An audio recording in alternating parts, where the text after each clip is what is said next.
I'm sorry. I was trying to figure out how to get my voice to work.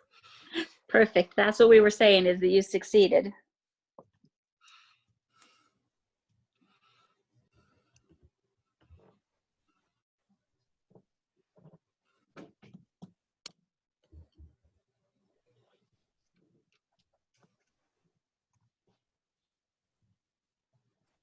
I think that's all of us, and we're all here.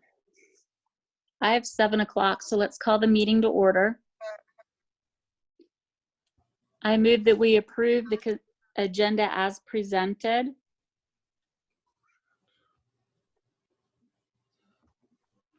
I'll second that. All in favor, please say your name and say aye.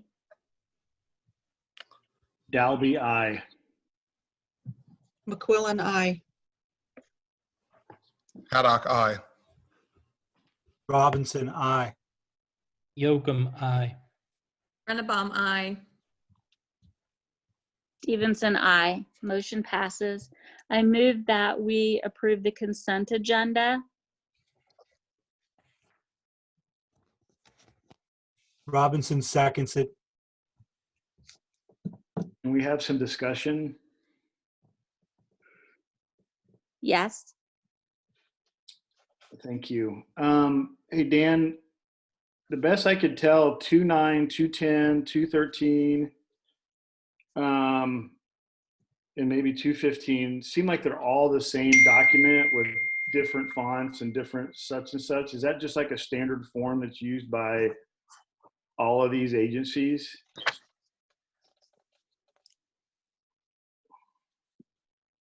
Most of them all come from the state of Kansas, and they're all through the preschool program and that Mary Allison's up running. And they all are the same template. It just is for different grants that we're applying for. And grants we're applying for and assurances that we've agreed to. So yeah, I kind of started thinking I was going crazy as I was reading them, but is there anything what would be helpful to me in these kind of routine documents is if there's any changes from last year, if your staff could just highlight that. If there's no change, just say no change, because then it would definitely be easier just to say, yeah, no problem. If it's no change, then we don't have to even discuss it. But if there's some changes, why did it change? What's the benefits or the costs of those changes? okay. But generally, they were all, a lot of those, whatever, 4 of them were very similar. And a lot of them are formalities from year to year. Every program has the assurances that you have to guarantee that you're doing these things to be a part of the programs. And so those have to be approved in their entirety for each school year and for each of the grants that we do from one school year to the next. That's why they're there in their entirety. Okay. We could look at those. I asked Mary Alice about that from one year to the next of, if there are any changes. Usually the assurances are fairly straightforward. You're just agreeing that you will do certain things when you accept their money. So Yeah. Well, if you're a fan of MASH, you'll understand this analogy. You never want to get Colonel Pottered, when Radar walks in with a stack of paper and sure, the first one is like, just sign them, sir. And he does, he scrolls through them. And the third one was, Houlihan's discharge. right. So, okay. Thanks, Dan. I have a question about, oh, sorry, go ahead.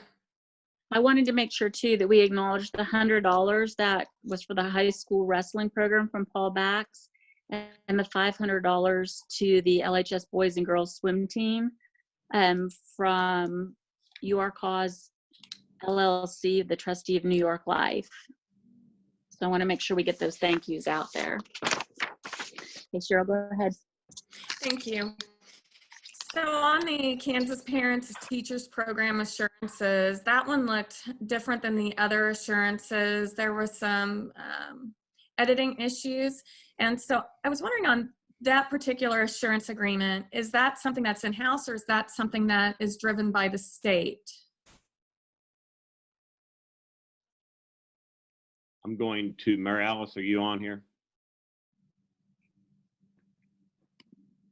Yes, I'm on here. I unmuted Mary Alice. That is, Cheryl had a question about the Kansas Parents as Teachers grants, assurances. If those were, they're all driven by the Parents as Teachers program. But she asked, Cheryl, can you ask your question again? Sure. I noticed that on this particular assurance agreement, and I've been a part of many assurance agreements, that this one looks different. And if you scroll back up, Dan, you'll see there's an extra bullet in there. And I was just wondering if this is a document that's driven by the state or parents as teachers, or is this something that we create at the local level? This is a document that was created by KSDE.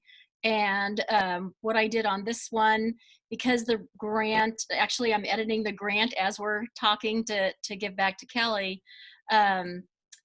These assurances are embedded in the grant, but it is something that is created at KSDE. And PAT is actually a split between KSDE, the national PAT program, and Lansing in terms of cost share. Okay, so this document in particular was driven by the state then, not something that we created. Right. Okay. Mm-hmm. I appreciate your work on these. I know what work goes into creating assurance arguments, and it's a ton, so. Thank you. Yep, you're welcome. Any other discussion?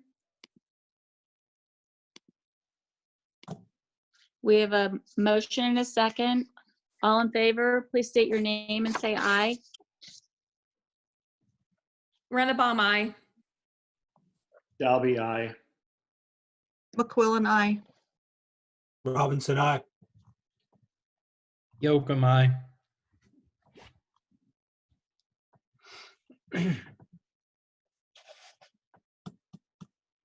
Did we lose John Haddock? Yes, Stevenson, aye. John Haddock, are you out there?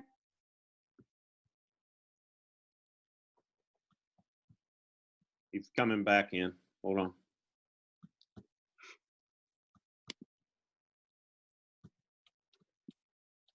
It says joining. There we go. Should be in. Are you there, John? Hold on, I might have to make him a co-host in order for him to unmute.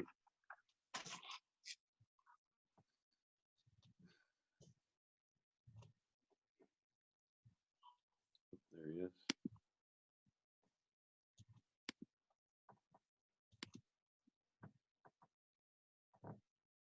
John, if you can hear me, you should be able to unmute yourself now. You have that as a security. You have to be a co-host first, so you should be able to unmute.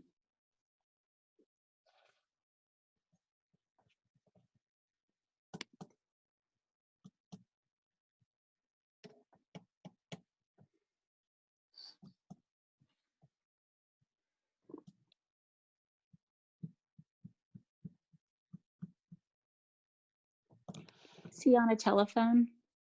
He must be, I think. I'll unmute him. John, you're unmuted. Can you hear me?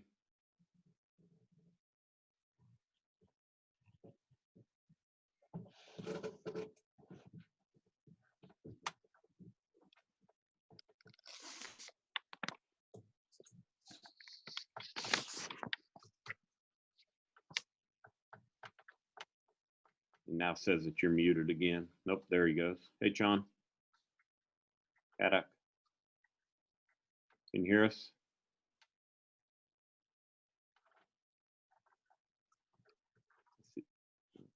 I was muted again.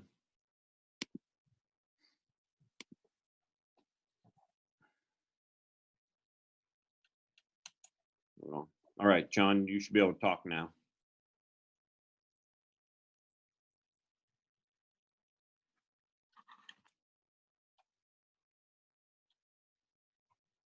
John Haddock? He keeps going between muted and there. You're unmuted now. And muted, unmuted.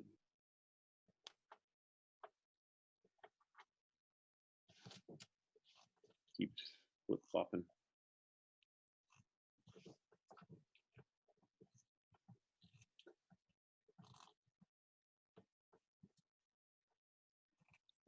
John, can you hear?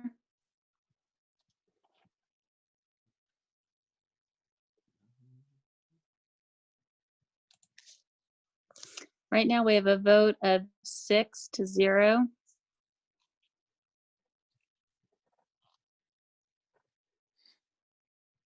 John, are you there? Keep muting and unmuting.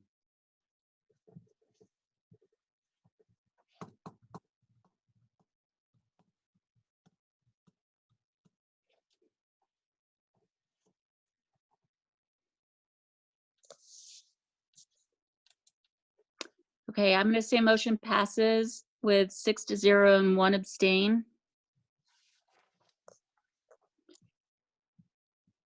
Looks like he might have just left.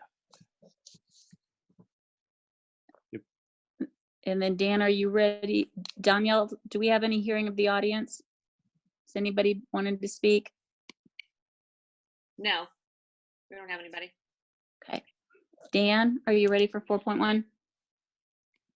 Yes. We wanted to bring this budget projection worksheet back that we had shared during the, excuse me, we had shared during our original budget talk. Our general fund monthly projections. Actually, let's go to the end because that's the important part. Our cash balance summary this is our projections at the end of the year, is currently 1.451.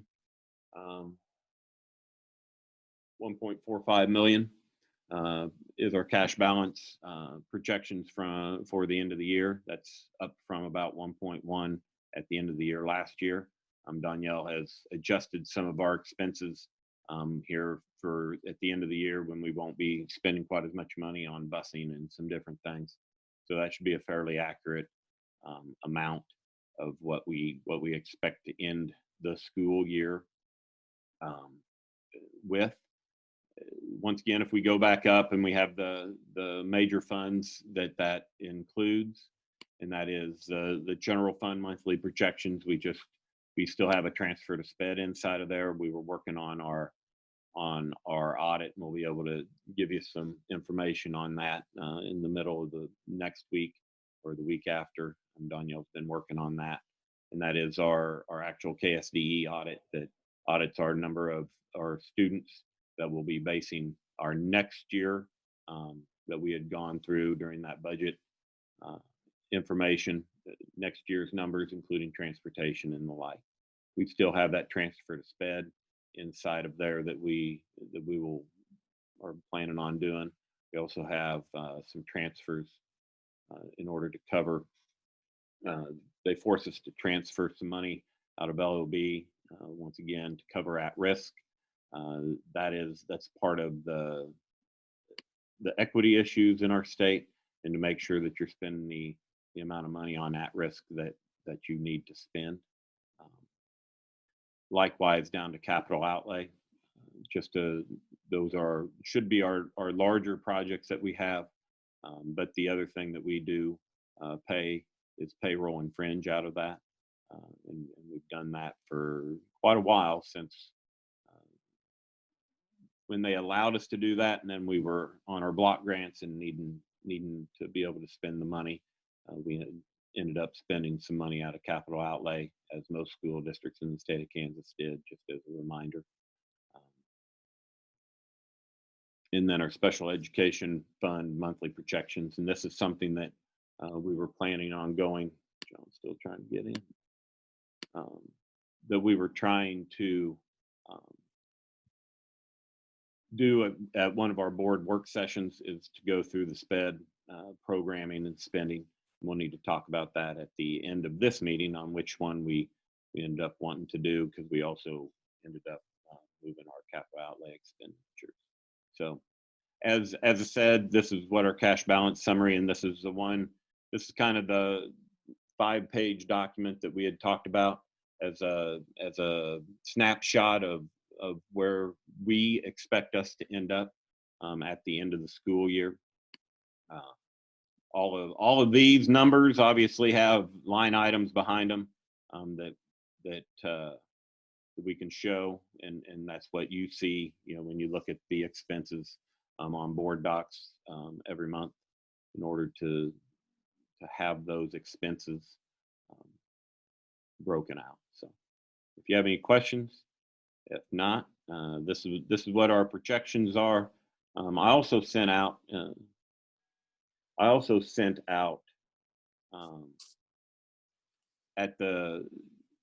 at the end of the week, this last week, for you all is the goals, and I'd like to just remind you that your board goal was to have $3 million in this cash balance summary at the end of 2024. So Dan, this is Cheryl. Yes. So you're projecting that 1.4 million to go into reserves at the end of the academic year. Is that correct? Not exactly to go into reserves. That's what the cash balances will be. For example, we'll spend general fund down to 0, and then we'll make those other transfers into funds that we can have a carryover, for example, into capital outlay. Special education can have a carryover. And then these other funds are the other ones that we can have carryovers in. Anything that the best place for us to be able to carry money over that is truly a savings is into our contingency fund, because that is a fund that that is there simply for us as a board of education and as a school district. That is the additional funds that we have, not including capital outlay that we can spend out of that fund back into where we need it to be spent, if that makes any sense. Yeah, it does. So how has the pandemic affected the funding? Are you going to see, because some school districts are seeing additional funds that they're able to, savings in the funds in their expenses. Some are seeing additional expenses because of accommodating the students. What are you all projecting? What are we projecting with the pandemic, and how that's going to affect our budget? Danielle did take into account some of the transportation pieces that we are expecting to have some savings. Most of our money goes into salaries, and as a part of our agreements in order to have the waiver is that we did have to pay, and as we should, pay all of our staff, and so that amount doesn't change. We do expect part of the CARES Act is that we will see about 67% of our title money. We'll get about 67% of that, which is about an extra $140,000 in order to provide some services through the year next year for kids that need some additional help. There's lots of ways that you can actually spend that money, but we're actually looking at that as additional funds to provide some additional programming for students that need help. That unfortunately, the continuous learning plan isn't perfect for all students. There are some that just need that additional help, and we're Mary Alice, myself, and Holly have been talking about the best way forward to provide some of those supports. School districts are talking about a lot of different things. So. As for to answer the question directly, Danielle did adjust when I talked to her. She adjusted what our projected expenses are, and so this number should be a fairly accurate response to the end of the year. Well, and I'm sure that's going to adjust to some, and that's okay. Mm-hmm. So I have one more question. Well, it might be a couple more questions. I'm sorry for so many questions on capital outlay. Mm-hmm. This, because you spoke about payroll and fringe being included in that, and I see that. Mm-hmm. Obviously KSD must define that capital outlay is okay to be used in that way, or should a separate account be set up for payroll and fringe? When they had switched the block grants, and I believe it was about 4 or 5 years ago, they did allow us to start to take out maintenance and custodians, payroll and fringe out of the capital outlay. The idea behind that was that if you don't have people that are maintaining your your physical plant, it would be the case that it doesn't make any difference if you spend money on it or not if you can't maintenance it. And so they allowed us to do that.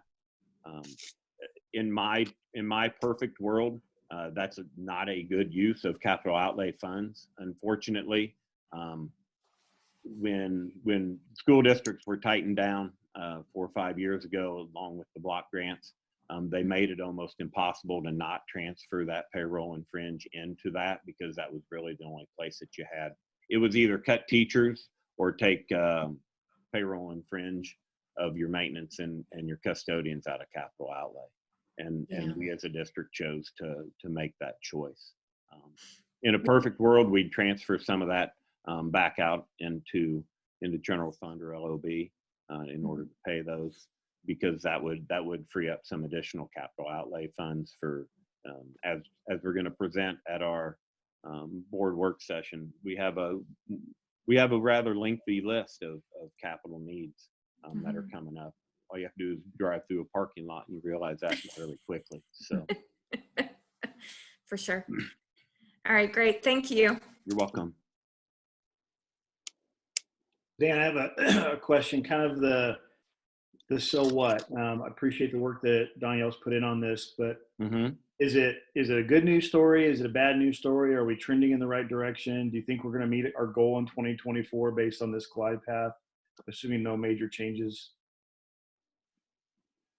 If we meet a lot of that's a loaded question, John, because it'll all depend on how negotiations go. Unfortunately, our increase in students this last year wasn't our net gain for our general fund budget for next school year is projected to be only about $260,000. So if we kept all expenses the same as we did this year, and this is where we end up, we could expect about another $300,000. So for us to reach the $3 million mark by that time, we're probably a little short in what we're putting away. If we're going to get to that $3 million mark. So as we move forward and we talk about budget expenses, as we talk about the raises that we're going to give across the board, as we talk about trying to even out, as we had as one of our board goals, to look at if where we're at in the world of classified staff and starting salaries, and that'll be a good discussion for the board of, do you want to meet your cash balance summary of being $3 million, or do you want to have this other budget priority of evening up and making sure that we're competitive with some of our neighbors? And those are all very deep conversations. As of right now, I would say that we're probably going to be a little short of that $3 million with where our enrollment was last year and where we are currently. Okay, thank you. That's that kind of feedback I was looking for. And yeah, you're right. We do need to take a quick look at the prioritization of our goals again. I think that's all over that.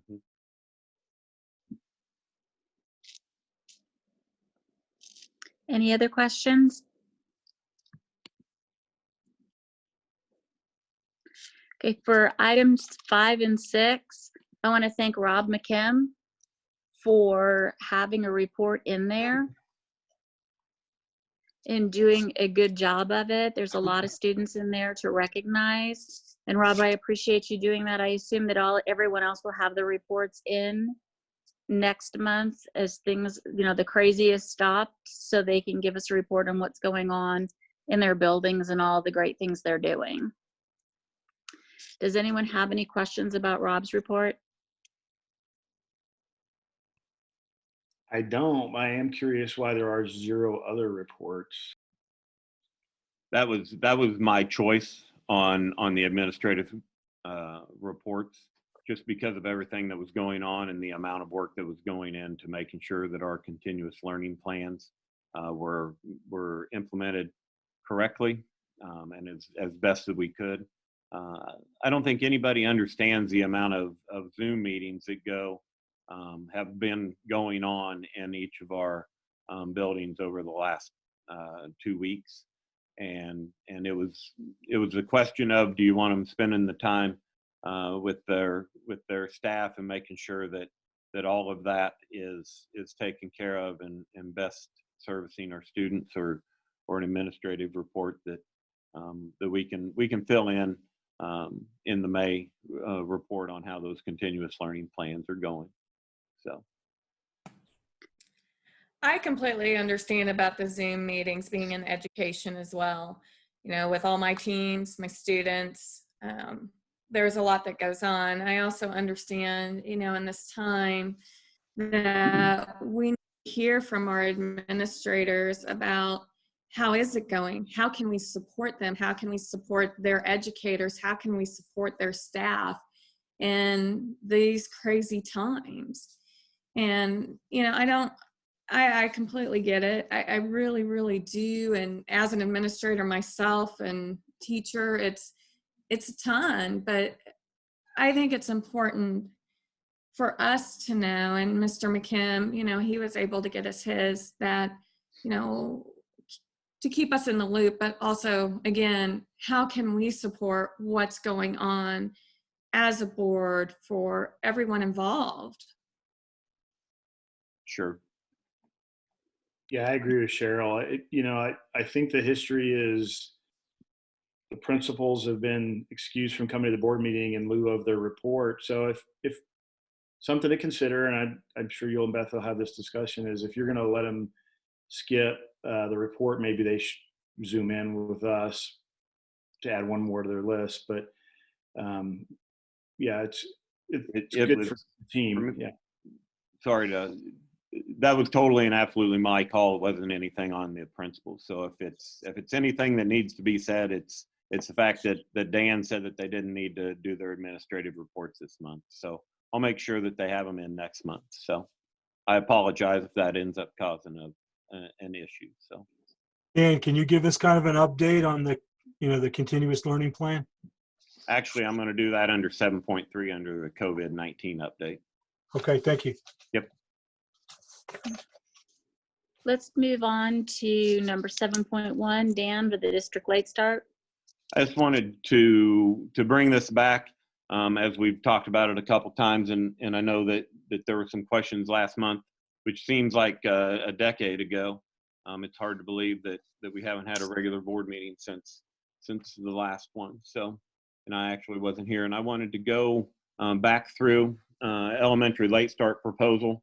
This will be the first time that Cheryl has seen this, I know, and I know that there's some additional questions that John had brought up, and I believe a few others. But we had our Lansing Elementary School through our DLT, which is our district leadership team, bring up a late start proposal, and that late start proposal was in order to provide for additional professional learning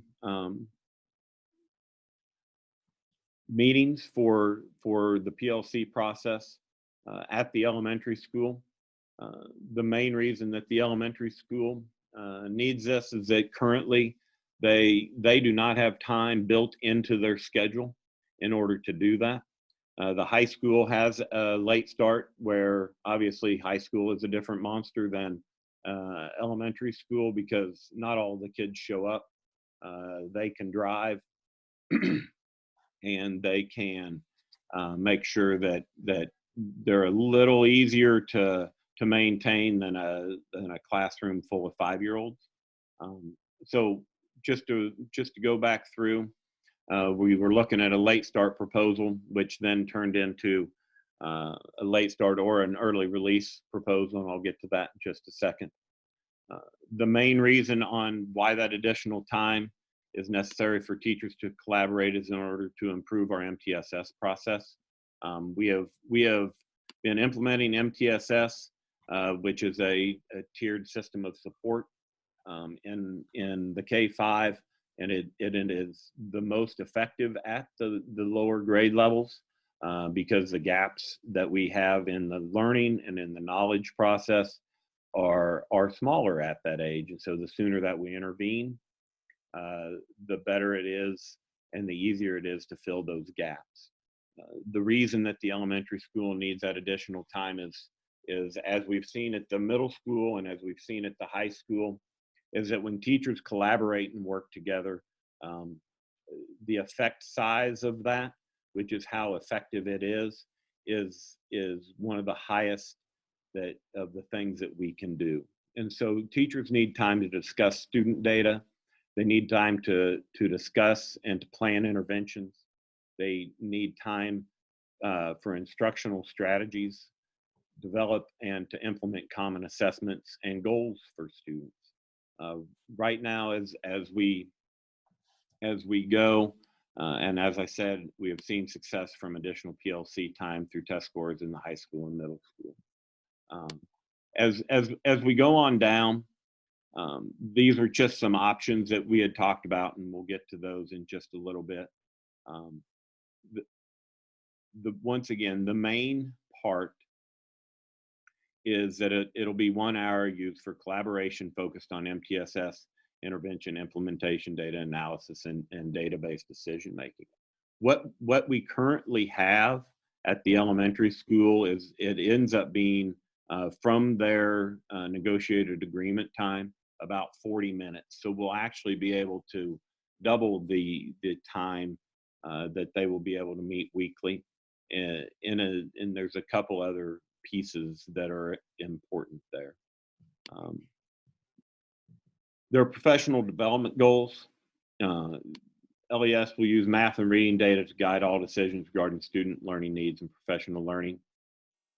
Screening and tiering, progress monitoring, and interventions. Those are the processes that we go through, and we screen 3 times a year. We progress monitor every 2 weeks, and then we do the interventions in between those times. And the main thing with the interventions that we have found is that they need time, and we're going to talk about that a little bit later about some staffing, but the teachers that are doing the interventions need that additional time, because it is like another class that they're actually doing, because it's all about filling the holes in the skills that the students have. As I go on down, just to recap what we've talked about a couple of times, is right now we have been implementing MTS reading. We started MTSS math this year, and the main two on each of those is that additional time in order to plan, once again, that intervention time and what we're going to do with those kids through this PLC process. If you go on down, this is current plan and collaboration in our district. And I think the important part is the elementary school. It's not about anything about having the same amount of time as others. They want the time in order to work and to do the best that they can for their students. So if you look at what the middle school currently has, is they have an additional PLC time every week in their or every day in their schedule for all of their core teachers. And so that's why they have such a large amount of time. The high school, through a late start, has grown from, in the last 4 years, I believe they've been doing that.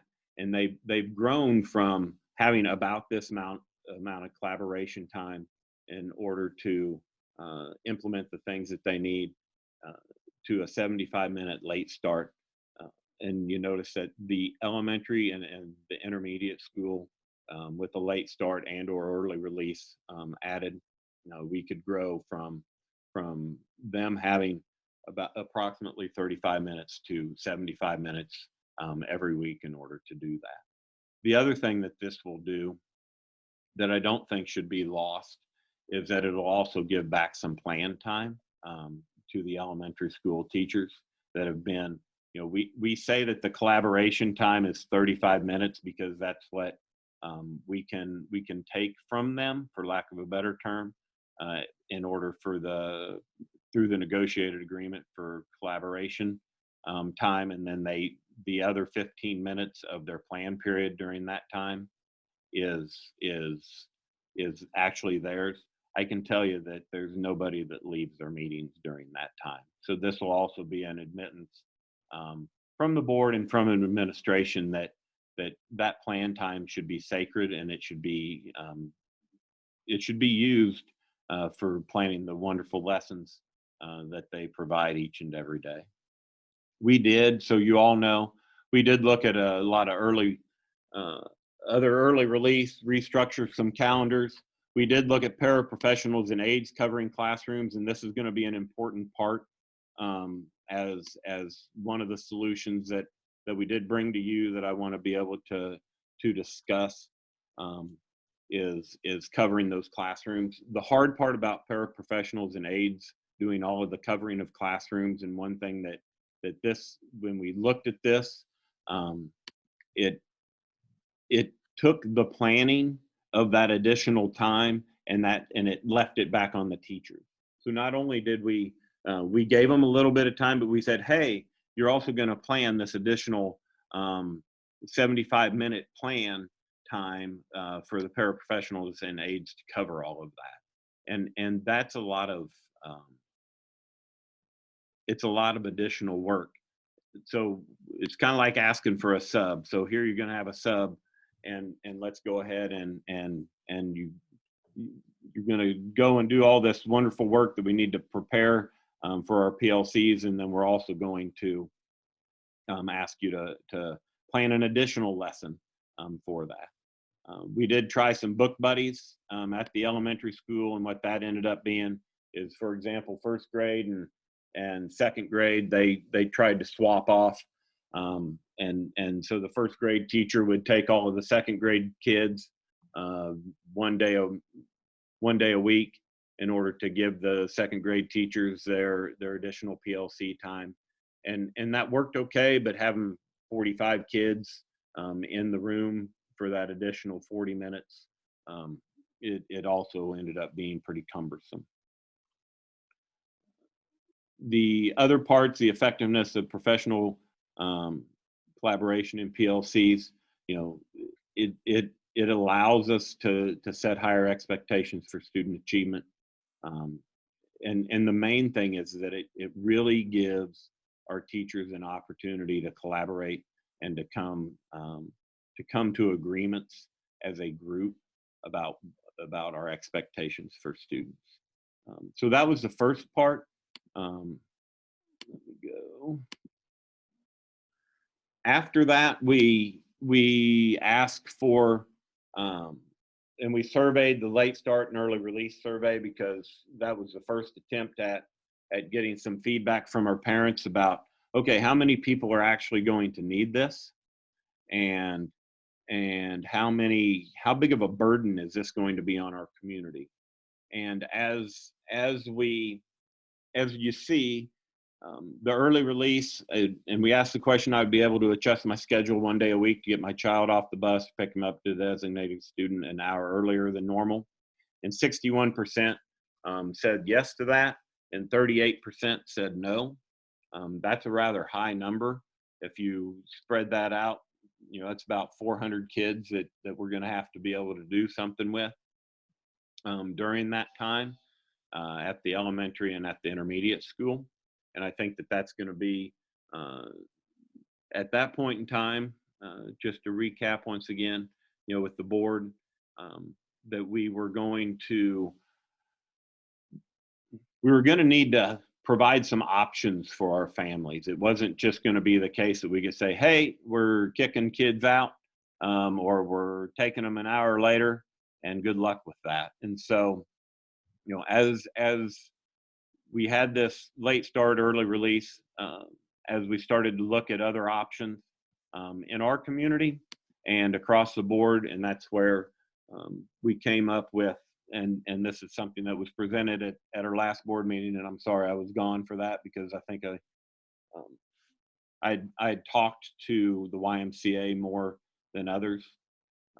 And so we're going to skip this page for a second, because these two things go together, but The program that the YMCA runs with Spring Hill currently is the YMCA runs a PLC early release, which is 30 days, and they do this at no cost. And when I say that they do it at no cost, we'll get to that in just one second. The YMCA, and I mentioned the part about teachers having to plan for the lessons when the paraprofessionals and the aides were covering courses. The YMCA provides lesson plans and lends reusable resources for those lessons, and those could be anywhere from extensions of our science lessons to, you know, if there are kids that need additional homework help, you know, we could have a homework room, and we help to. They will do whatever we need them to do, but they will provide the lessons that those kids and that those teachers, Y teachers or Y staff members would be providing. We'll provide all consumable materials, so if there's things that need to be photocopied, we would do that. The YMCA provides 8 staff members, and we utilize a 1 to 25 adult to student ratio. And so, in essence, the YMCA will cover the first 200 students that we have that have to stay. We provide additional staff members to meet that 1 to 25 ratio. So, for example, we do have staff, and it might be the case that instead of 1 to 25 as the YMCA is comfortable with, you know, we might have 2 paras in the room that would be providing that additional staff, or they would work with the YMCA staff member in order to be able to provide that PLC coverage for the teachers to not have to, the teachers would not have to be involved in the planning of that additional time. The teachers wouldn't have to be involved in the supervision of that additional time. It would allow them the opportunity to meet in their PLC without interruption during that time. This is a program that the YMCA has done down at Spring Hill. When I called the superintendent from Spring Hill, it's worked out great. The YMCA has been excellent to work with. If there's ever been an issue, my biggest concern is that anytime that you outsource something, you lose some control. But the superintendent at Spring Hill has been extremely impressed with that. Why would they do that? The YMCA would offer the PLC services described above in exchange for waived facility rental fees for 2 Y Club sites. And that's what I need to go back to this. And I think some folks got hung up on the 89 seats and that we would have more than that. The reason they would provide the PLC time coverage for us is that we would enter an agreement in with them in order for the Y Club to provide a before and after school program for the students of Lansing School District. That is something that the parents would pay for, and these are all negotiable type of things. If we were going to talk about if we were going to do, I would highly suggest that we try to get this free voucher down to a lower rate, but still almost a 50% discount from the standard rate's a pretty decent decrease. But that it would be up to 89 seats. And so what we do, instead of renting our facilities to them, we would allow them to use our facilities in order for this PLC coverage. So that is the way the Y Club came about. An initial conversation with them was had. We actually, our Lansing Elementary School PTA contacted them to see what kind of services they could provide because those parents were looking for some before and after school programming that we as a school district, we haven't done mainly because of funding, mainly because of at some point in time that funding includes staffing, it includes curriculum, and it's one way for us to start this.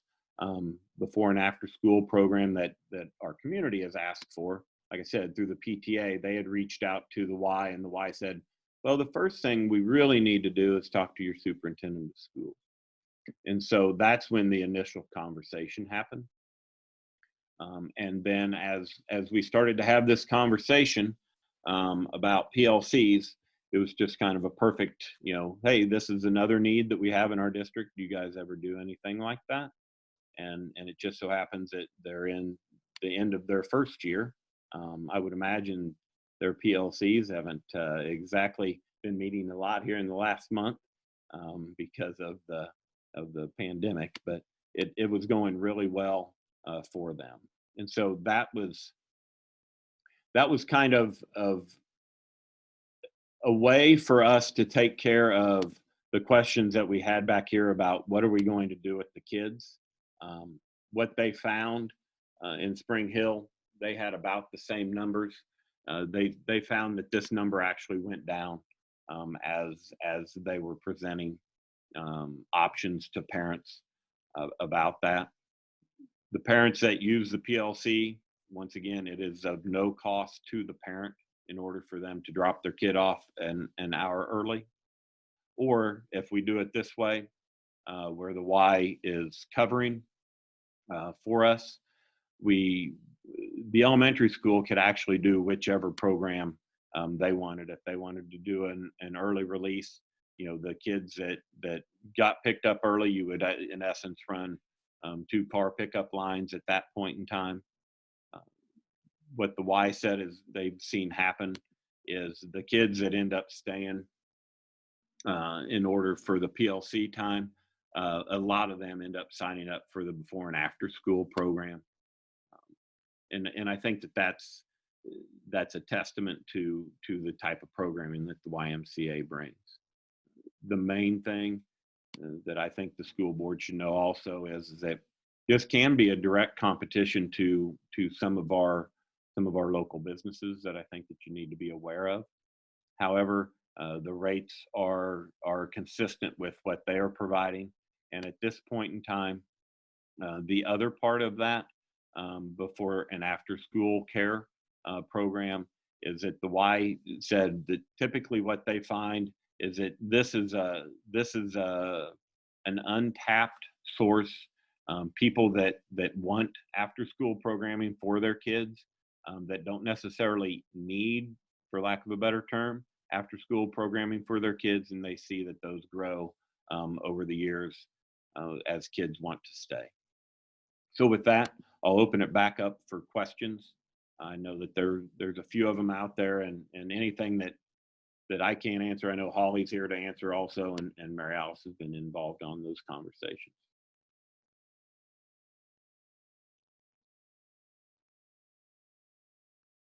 Okay, I'll start it off. Hey Dan, this is Aaron. Hey, Aaron. While I agree that teachers need PLC time, my question kind of revolves around making sure that our public understands why, when, how, and what we expect. So my question would be, what PD is necessary to ensure teachers have the tools to utilize the time, and how will we know that it is effective? If we do this, how do we know that it's effective in the end? What is our measuring stick of, hey, are we saying 2021 school year, we're going to see growth in these areas, or are we looking 21-22 school year, we're expecting growth? What's our long range plan? What's our desired goal out of that? Great question on the PD. And we'll need to provide some professional learning for our teachers in the PLC process that we planned on, depending on how this ends up this summer, planned on sending a cadre of teachers to a PLC training this summer in order to our team leads would be the first ones in order to be trained on that. Then the next part of that is we would take the first 2 or 3 professional development times that we have in the year and help train that PLC process for all of our staff members, and realize that this is I believe Mr. Brungart, when he talks about his high functioning PLCs, it took about 3 years for that PLC to truly be high functioning in order to do the things that we need it to do. The main thing is to change some of our conversations with our staff, change some of the conversations with our staff through talking about student data and really getting away from what I think is happening and being able to use that hard data on how our kids are doing on the skills that they need additional help with. You mentioned the idea of how are we going to know if this is successful, and the main reason behind that goes back to one of the board goals that was set October of, I believe, 2018, and that is that we would receive, or we would get 80% of our students to be tier 1 students. And I don't remember the end date of that. I want to say it was 2023 also. And that's the board's end goal, and I can pull that up. I don't know the end date, but that's the end goal. We are not there at this point in time, and expecting us to be able to get there in school districts that are high functioning PLC school districts. That is how you get there, is you, exactly like you said, you provide the professional development on the PLC process, and at that point in time, teachers understand what the conversations are that we need to have in order to make the progress move for the students. And the board goal that we have, like I said, is 80% of our kids being tier 1. And the only way that you get that is the other board goal that we had was to make sure that our curriculum is aligned, and we are doing that through the KISA process. Dr. Becker's been working extremely hard on that. And so we align the curriculum, we make sure that we provide them the training and the collaboration time in order to help. You know, the end goal is that 80% of our kids end up being tier 1. Did I answer your question? It just, so if we know our goal is 80%. Yep. And we know and we should know where we're at. Mm-hmm. And you're saying it's a 3-year span to get to effective PLCs, then in that 3-year span, we should look for incremental increases to make sure that we're effective. So if we're at, like, say 60% and we expect 3 years to be there, we expect, almost a 7% increase every year so that we get effective ranges. Basically, I'm just looking to make sure that we have a measuring stick that the PLCs are actually doing incremental work for the students as well as the families that we're supporting, as well as the teachers. Yep, you said that very well. Yeah, and I think last time Holly briefed us on scores, she also mentioned that she's watching the glide path, and I think we're a little bit off, but she is watching those incremental changes, Aaron, so she can help make course corrections en route instead of getting to the end and find out we ended up in Seattle instead of LA. I think what impressed me the most during the presentation from the teachers was that there was a direct correlation when they increased the collaboration time and they looked at the results from the middle school and the high school, that had direct correlation with the increase in student achievement. So this is definitely a worthwhile event. And I know a lot of people, in fact, I'd like to mention that again, how much work everybody's put into this, including you, Dan.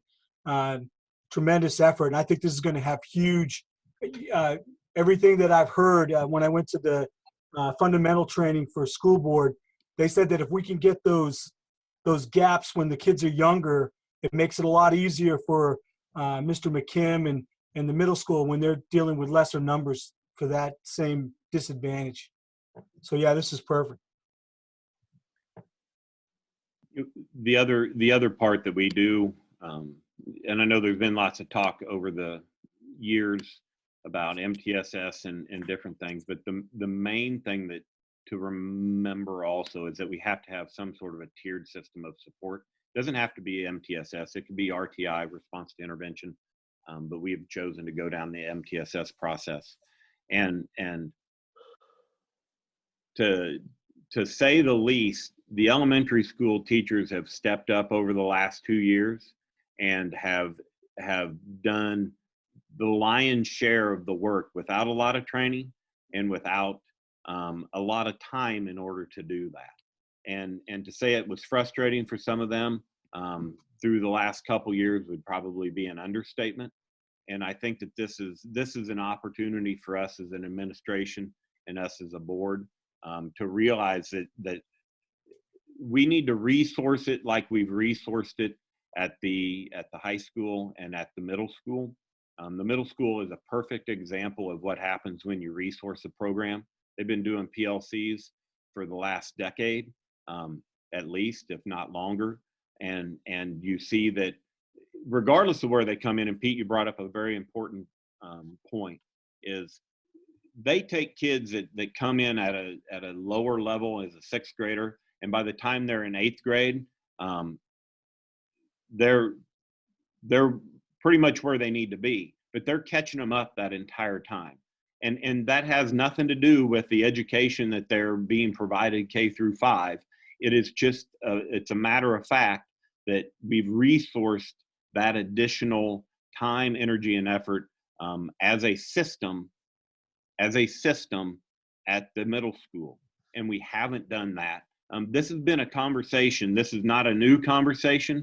This is a conversation that's been going on at the elementary school for 5 or 6 years about the best way to do that. And we just we've never addressed it at the board level. And the DLT really thought it was time to do that. And I fully and absolutely support that. And I think the wonderful thing of the YMCA, it's going to do a couple things for our community. It'll provide some after school options that we've asked for, and it'll also provide us with some PLC coverage. So Dan, it sounds like we've got two decisions to make. First is that, are we going to do an early or late start? And then the second question is how the best to resource that to make it first easiest on the teachers, and then second easier on the families. So from my point of view, I'm all in for providing the teachers the resources they need, and one of the greatest resources we can control is time. So I don't know how you want to manage that, Dan and Beth, but I think if we could agree on that, we can move on to the method. In my world, we would, this is what I would like to see happen. I would like to see us provide time for the elementary school, either through a late start or an early release, and that they can provide, they can decide which of those that is. Since that's with a caveat, because I think these two things go together, is that we also enter into the agreement with the YMCA for that PLC coverage. I do not see how we're going to provide the additional PLC time without that additional help. Just from a member, a part of staff, staffing and through curriculum. I think that unless we do that as a pair, we're going to really struggle to implement that, and we'll be right back to where we've been in the last 4 years, where we're just struggling to figure out what to do with the kids during the time that the teachers are working. So in my mind, we would provide that the time either through a late start / early release, and allow them to choose which works best for them in their schedule.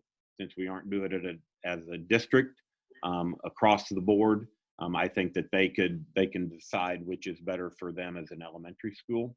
And at the same time, I think that we need to approve this agreement in order for the Y Club to be able to use our facilities as an after school program and as a summer camp, and to provide us with the PLC early release time.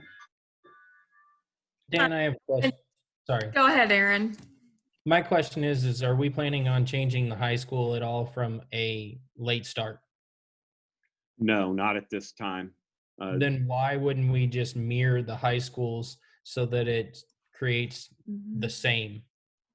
If we're not looking to do away with the high school's late start or change it to early release, why wouldn't we just take that piece out and make the decision that we're going to mirror what we already have with the late start, and then we're going to use the Y as the fill-in for that to make sure that we have coverage. So then that way we're creating alignment so that when kids get older, K through 5, they do this. Middle school, they have a block schedule so that they can work their times in there on that. And then high school, you go back to it. You've already established, hey, this is or late start. So then that way it's not, hey, K through 5, you do early release, and then middle school, you don't have that. And then high school, you go to late start. I think it would just be easier to say, we're going to mirror it with late start. I agree with you, Aaron, and I also agree for another reason that some of those high school kids are responsible for their younger siblings, and so we don't want to put the parents in another difficult situation if we're reversing those roles. Good point. Go ahead, Beth.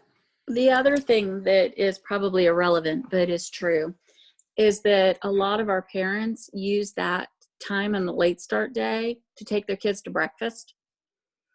And, that's where everyone is. They're at IHOP.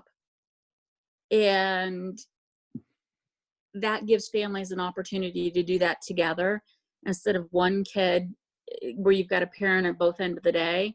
Gives them some of that continuity and some of that time. Of all the things we've talked about, that's probably not the most important and not the one I have the most question about.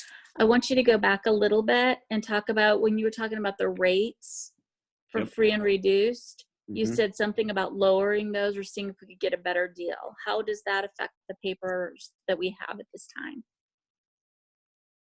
Let me go back and share my, hold on. Too many windows open.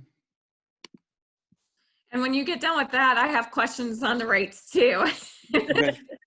All right, can you see the rates again? Yes. Okay.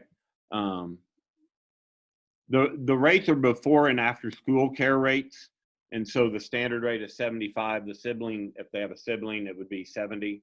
And then the weekly rate for a free voucher would be 40. And we can negotiate that with them and see if they would lower that for us, or we could actually cause the standard rate, let's say, to raise to $80, and the free rate could go down to 35 or 30. And see, I can discuss that with the Y, exactly what that ends up being. We can see if we can do any better for that free and reduced part. The other part, go ahead.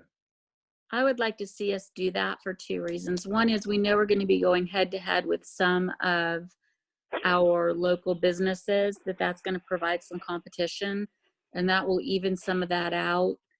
But the kids that are free and reduced are the kids that can't afford the local competition anyway.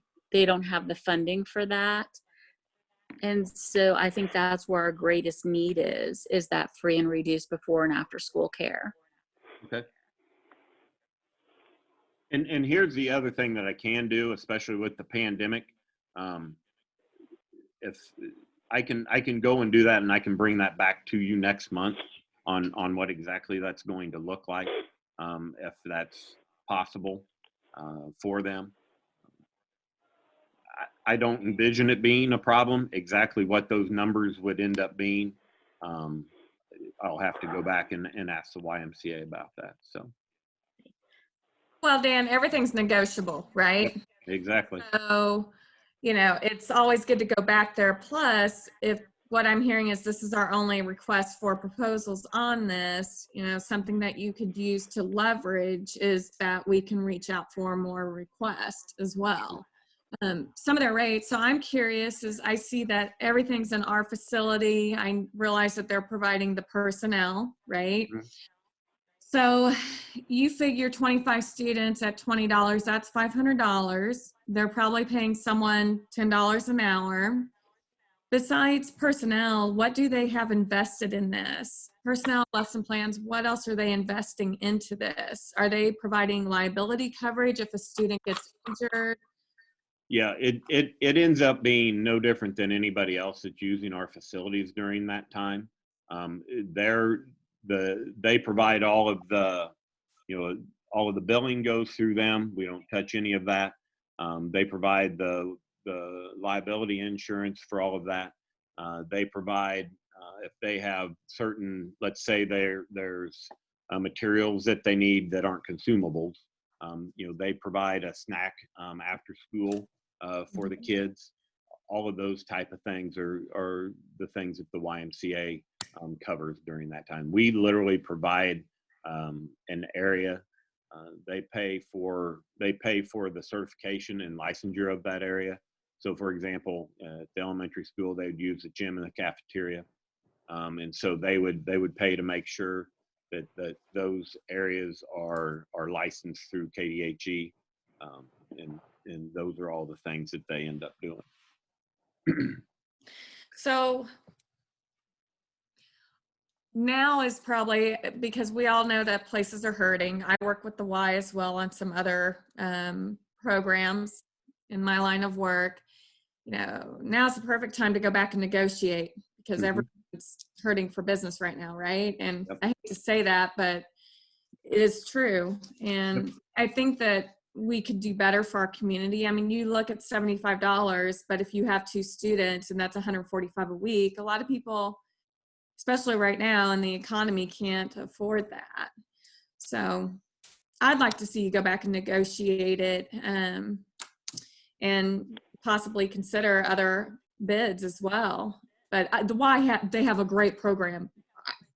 I know they do. I work with them on another program. So Sure. Those are my thoughts. I guess the guidance I'm looking for from the board, and realize that the main thing on the YMCA, and this is something that it's an agreement that we enter into, but it is an agreement that we can move on from at any point in time. And I think that that's an important part. But the guidance I would like from the board is on the rates. Do you want me to focus more on the free voucher and the reduced voucher and trying to get those lower, or would you like me to try to do that evenly across the board? I think that that's a question that will come up, and I'd like to do that negotiations once and not twice. So with that, you go for all of it at once. You figure out what the data, what our community can afford, what our teachers can afford, what our staff. We all know that staff and teachers, don't make a lot of money, right? They just don't. So even on a decent teacher salary, $150 a week is going to be a lot for them if their kids are in the program. So I say you go back, you take the information that you have with salary input from our communities. We also know our numbers of free and reduced lunches as well. That should have a bearing to help out with the free and reduced voucher. But you always go in for more, right? That's my opinion. I'd go for all of it, but some of the other board members may disagree with me on that, and that's okay too. That's why there's 7 of us. Dan, I would say you go in for all of it, and then but your retreat point becomes the free and reduced. You always have to have what you want in a perfect world and then a place to back down to. sure. And for me, I would say, yeah, we try to get all of it so it's a little bit cheaper, but if we cannot and you have to move somewhere, then you go with trying to get the free and reduced cost down. Dan, I have a clarifying question. This is Holly. Yep. This is for if they're going above and beyond. We aren't, because this is separate from the late start, correct? Yes. I feel like there's confusion on that. The late start part is free. This is before and after school care rates entirely. So that's a weekly rate for before and after school care above and beyond the PLC part. The PLC part is free. So this is if they choose to go the other 4 days of the week. So this is sort of separate somewhat from the late start decision. Yes, the main thing that we get, once again, the main thing that we get with this is they don't charge us for the additional staff during our late start time. So for example, let's say late start is Wednesdays or Thursdays. I think it's Thursdays right now at the high school. So your kid maybe would show up to school at 8 o'clock if you have to drop them off at 8 o'clock.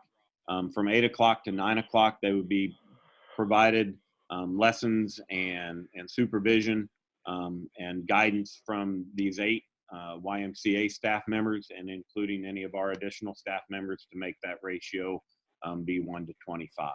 So if we had 400 kids stay, which I think would be a little high, but let's use that number, we would have to provide 8 additional staff members to meet the 1 to 25 ratio. Our staff members would work with the YMCA staff members during that 8 o'clock to 9:15 time period to provide that PLC. That would not be any cost to the parents.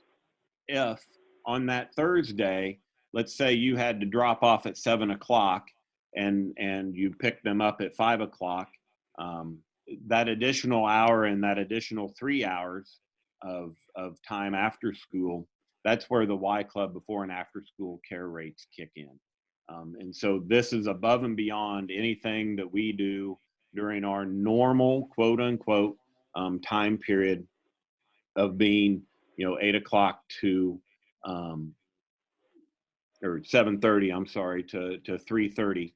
Outside of that additional time, let's say you have care needs, or you want your kid to be in the Y Club after school because of the wonderful activities that they're provided, that's where the additional rates kick in. Thanks for that question, Holly. Yes, thank you, Holly. So yeah, we've got 2 programs that we're talking about here, and I think it'd be helpful for clarity if we kind of focus on one at a time. The problem is we can't focus on one at a time because one is completely dependent on the other. They're not going to do the free service to take care of the kids if we don't have the full program. Right. And if the kids So don't that's have how anywhere to go, Let's do them in sequence. If we want the Y to get involved, then we can go from there. But we still haven't decided if we even want to get them involved. What other, can everybody hear me now? Yep. yes, John. Hey, I'm on the phone. I don't know, I lost speaker on my computer, but so what other programs, John, I'm just kind of following up. What other programs, Dan, would there be out there besides the Y? Well, I think the other things that we could do is reach out to any of our local businesses. The Deer Place, there's a new daycare down here. The problem is that any of them are going to be using our facilities because nobody has a facility and a way to provide that service. The hard part, Okay. so that would be an option. We could do that Okay. with one of our locals. We could try to do it in-house, but we've tried that before and it hasn't worked all that well. The main thing is that we know, and the reason I feel extremely comfortable with the Y, as Cheryl mentioned, they're a known entity. Correct. The people that we know, that I've been able to call and to discuss anytime that there's been an issue, with the program director that is our liaison between the Y and us. If there's an issue with us before and after school, you call and those issues are taken care of because they understand the power of this agreement. And without that, it becomes a difficult thing. There are other options out there. It's just working on that. Finding them. Right. Okay. Going back to what Aaron said, I don't want to lose sight of what's important, and that is to increase our student achievement at both the elementary and intermediate schools. So, and you know, when I was a parent of Josh and Sean, when they were in school, I had an obligation to take care of them. And it was my responsibility. We didn't have a program for them back then. It was my responsibility to make sure that I had a place to take them and make sure they were taken care of so that they could get to school on time. So again, I really think that we should move forward or make a motion to at least approve the late start. And then, you know, we can move forward with this later if we have to. But everybody's got a responsibility. The parents are doing great now through this pandemic. And I know a lot of them are home now, but they're resourceful. They'll find a way to make sure this works.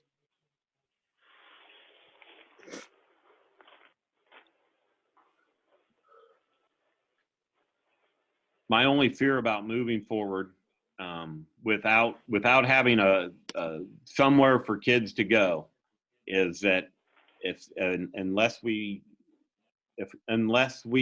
have something, you're going to have about 40% of your folks that are going to be looking for somewhere to go. I'm okay with that. If you are as a board, I just need to make sure that I say that, because I think that is something that's extremely important. That and the whole reason why we did this early late start / early release survey is what was the need. You notice that we had almost 900 responses, which is amazing. And when you have 43% and 38% answering that way, I think that's a high number. And so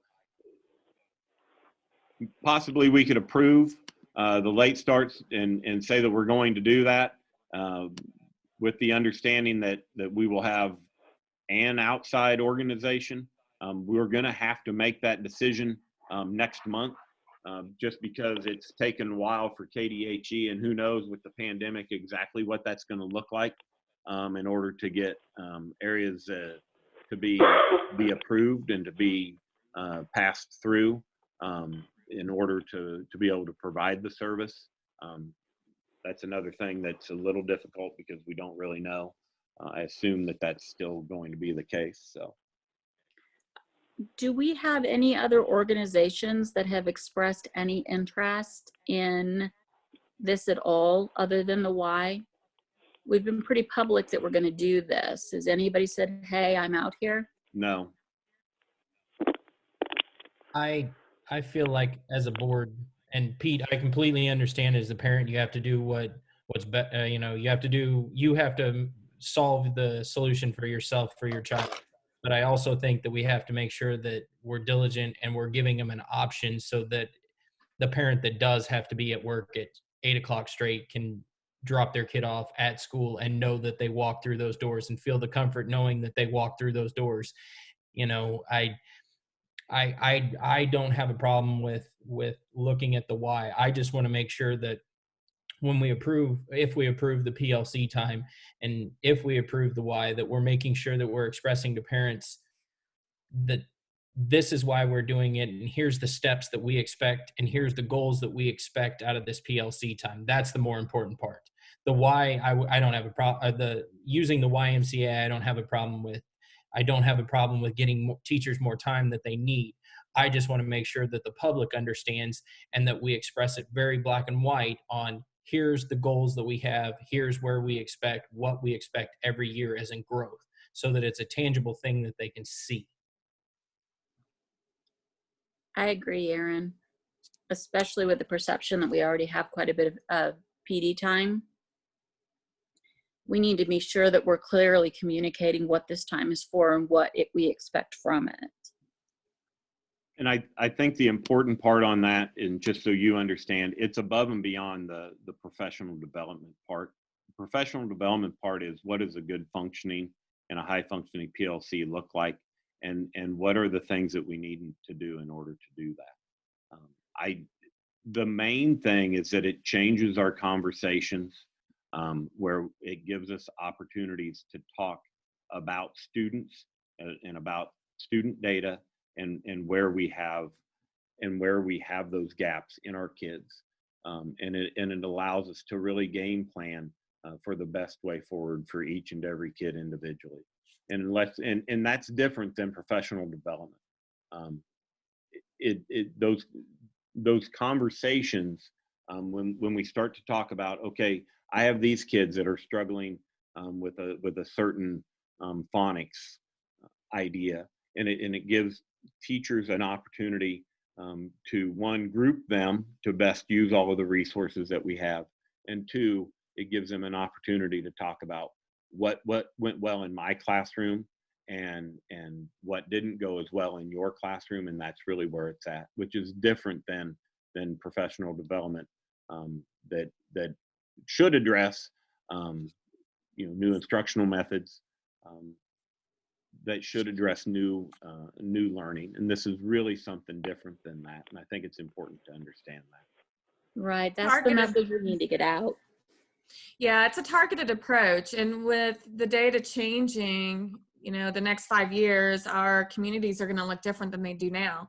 So we have to do this now versus later, because then we're going to see the gap growing larger and larger, and we probably won't hit that 80%.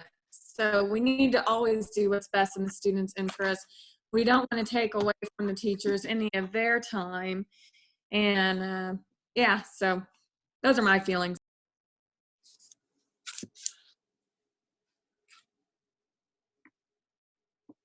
Do we make a motion, or do we want I'm sorry, Well, everybody's all quiet. That's John's question, right, John?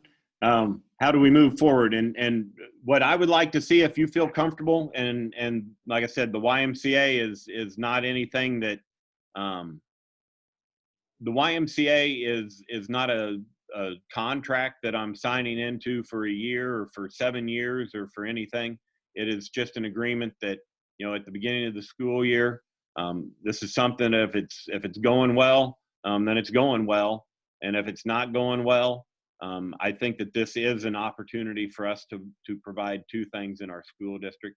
I'd like to see you approve the late start proposal and the agreement with the YMCA, with the understanding that the superintendent will go and look at those care rates to try to negotiate a better deal for our parents. So You need help negotiating, let me know.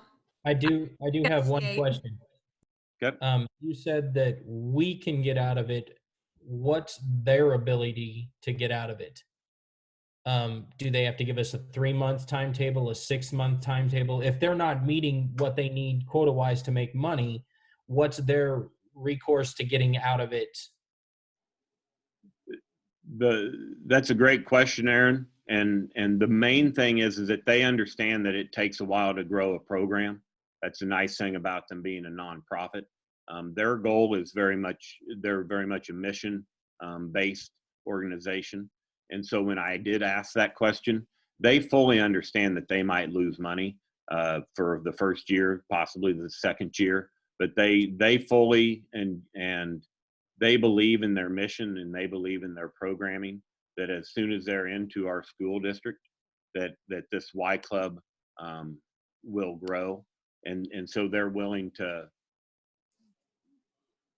hedge their bet on their programming. I can ask that and say that we would require them, to stick through the year, but realize that they might ask the same of us, which I wouldn't have any issues doing.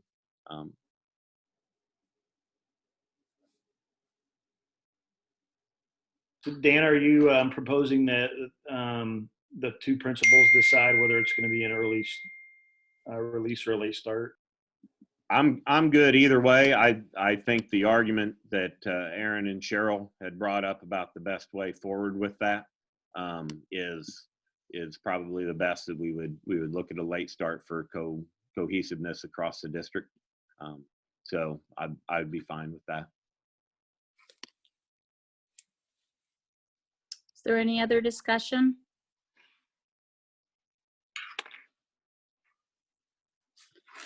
I move that we approve the late start in the morning to mirror the high school's program, using the Y with the understanding that we will be negotiating the rates and their commitment to sticking with us throughout the year. I'll second it. Second. Okay, please, all in favor say aye. Please state your name and your vote. Brennabaum, aye. Robinson, aye.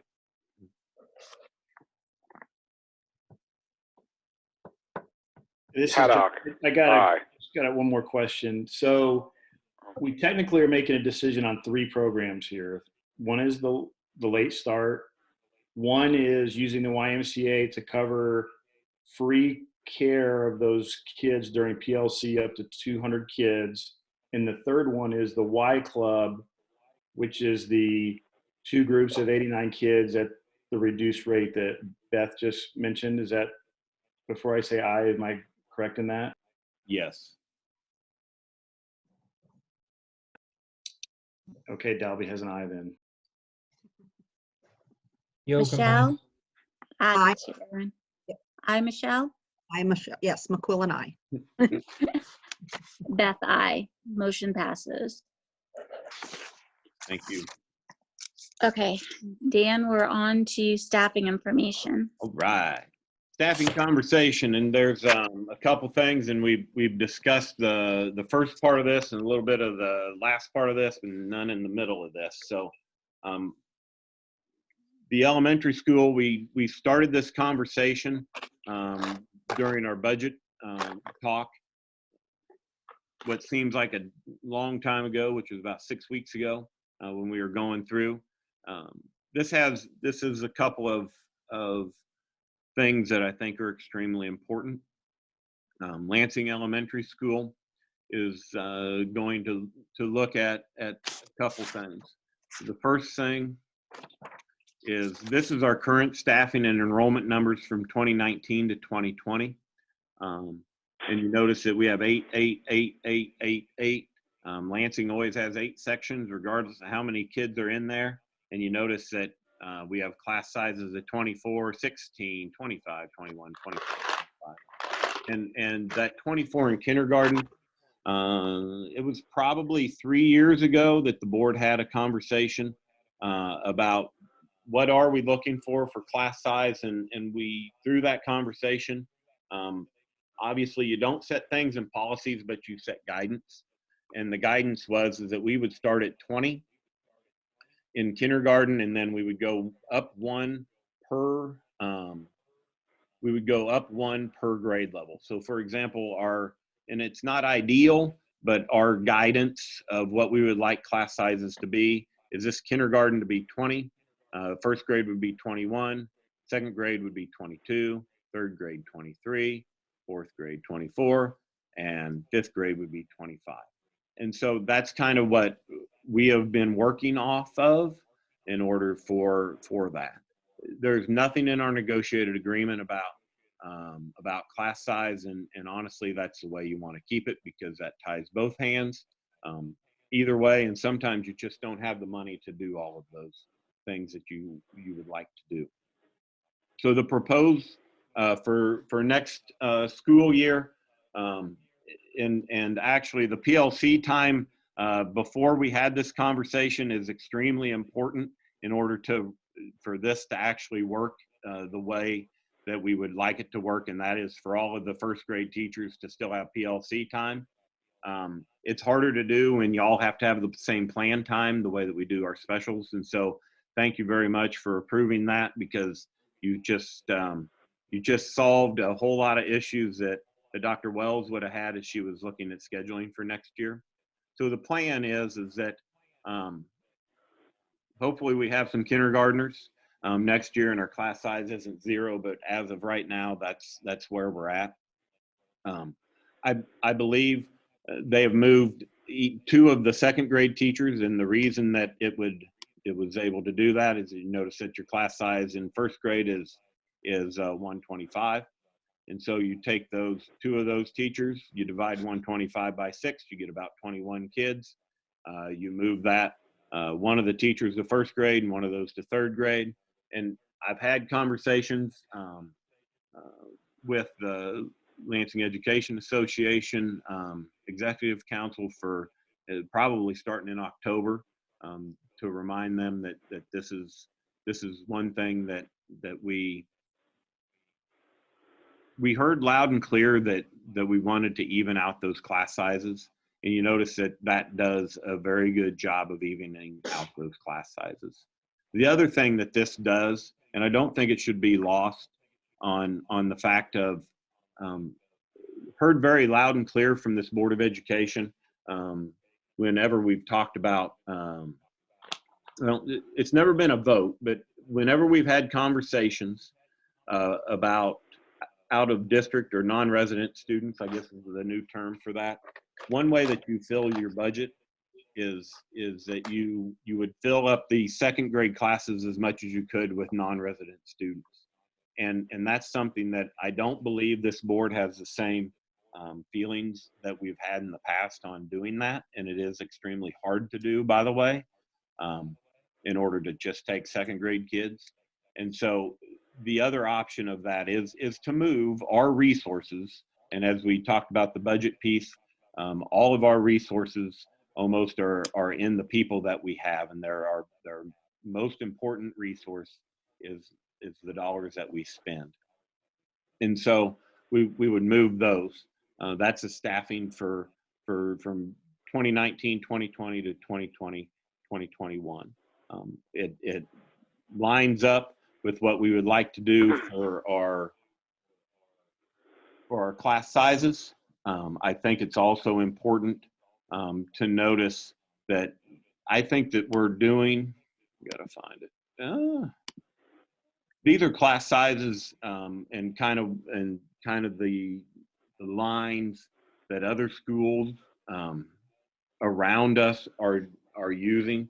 And you notice that K2, North Kansas City 25, Blue Valley is 23, 24, 25. That means it starts at 23. You go 24, 25. Spring Hill, it starts, their numbers are 23, K through 2. Olathe starts at 21 up to 23. The couple that aren't on here, this is actually from Dr. Wells, but DeSoto has the same idea as we do, 20 and then a +1. So they're the 20, 21, 22, 23, 24 with a 2 student buffer. So for example, in kindergarten, you would have 23 kids, and then as soon as your classes started to bump over 23, you'd look at adding a teacher. Baser Linwood actually has a policy, but then when we asked some questions, it wasn't exactly a policy as much as guidance, as we have talked about, and that's kindergarten is 22, 1st through 3rd grade is 24, and then 4 through 12, their guidance is 28. So I did want to mention that because I know there's been conversations about, we could ask the teachers what they feel comfortable with, and at some point in time, these numbers are fairly consistent across our communities, the way that we have them. I want to jump in here, Dan, on these numbers. So, of course, I've coached little kids. I could never be a kindergarten or elementary school teacher. Really, Neither. Commend them for what they do.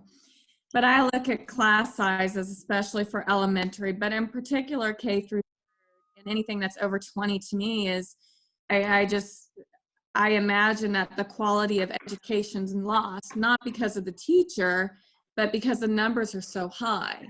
And when you're talking about 23, 24 kindergartners, 1st graders, 2nd graders, it's like herding cats. So best practices and data trends, what are the data trends coming up? Because in my opinion, 24 is way too much. My opinion, 20 and less would be ideal for K through 3. I know that there's only a finite amount of money for personnel, but what do the data trends say, especially since our district is growing and the projects that are being planned? So that's my first question. What's the data trends say? Second, I understand the data you presented in other districts as guidance. Mm-hmm. What's best practice saying? the data trends are, if you notice, it's been very difficult over the last few years in order to predict where we're going to end up with our kindergarten numbers. We had 192 to 125 to 196 to 168. These numbers down here are ones that we have seen pre-K enrollment grow, but we've also added programming in that. And so it's a little hard for us to do that. As soon as we have kindergarten roundup, what we're going to do to set this number, and so we'll know that as soon as we have roundup, is typically that number is about I want to say 60% of what we end up having enrollment. For example, last year we had approximately excuse me 130 students show up to roundup. Then we ended up with 192. And so we'll be able to tell you as soon as we have roundup what that is. As for being able to predict what those numbers are down here lower, other than the fact of our pre-K numbers being higher, it's a little bit difficult in order to know that for us. That was the first question. The second question that you had, which is a good one. I talked about effect size, about a collaboration. When you talk about effect size of class size, it is not that high. The amount, not saying that it doesn't matter to the teacher and how many kids that there are, but when you talk about the things that you get your bang for your buck, it's in professional development on classroom management. It's about professional development on being able to, the best instructional practices that we have. It is not in spending additional dollars in class size. And that is something that when you look at the data and you look at that research, and I can send some of that research to you, at some point in time, having 20 kids in class is not any different than having 15 kids in class. And I just heard every elementary school teacher cringe that I'm sure they did.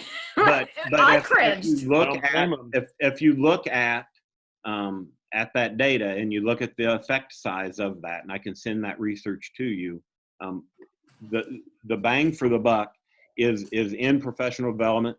It is in classroom management skills, and it is in instructional practice. And I think that that's an important part. Obviously, you hit a part at a stopping point, but as you said initially, it does have to be feasible.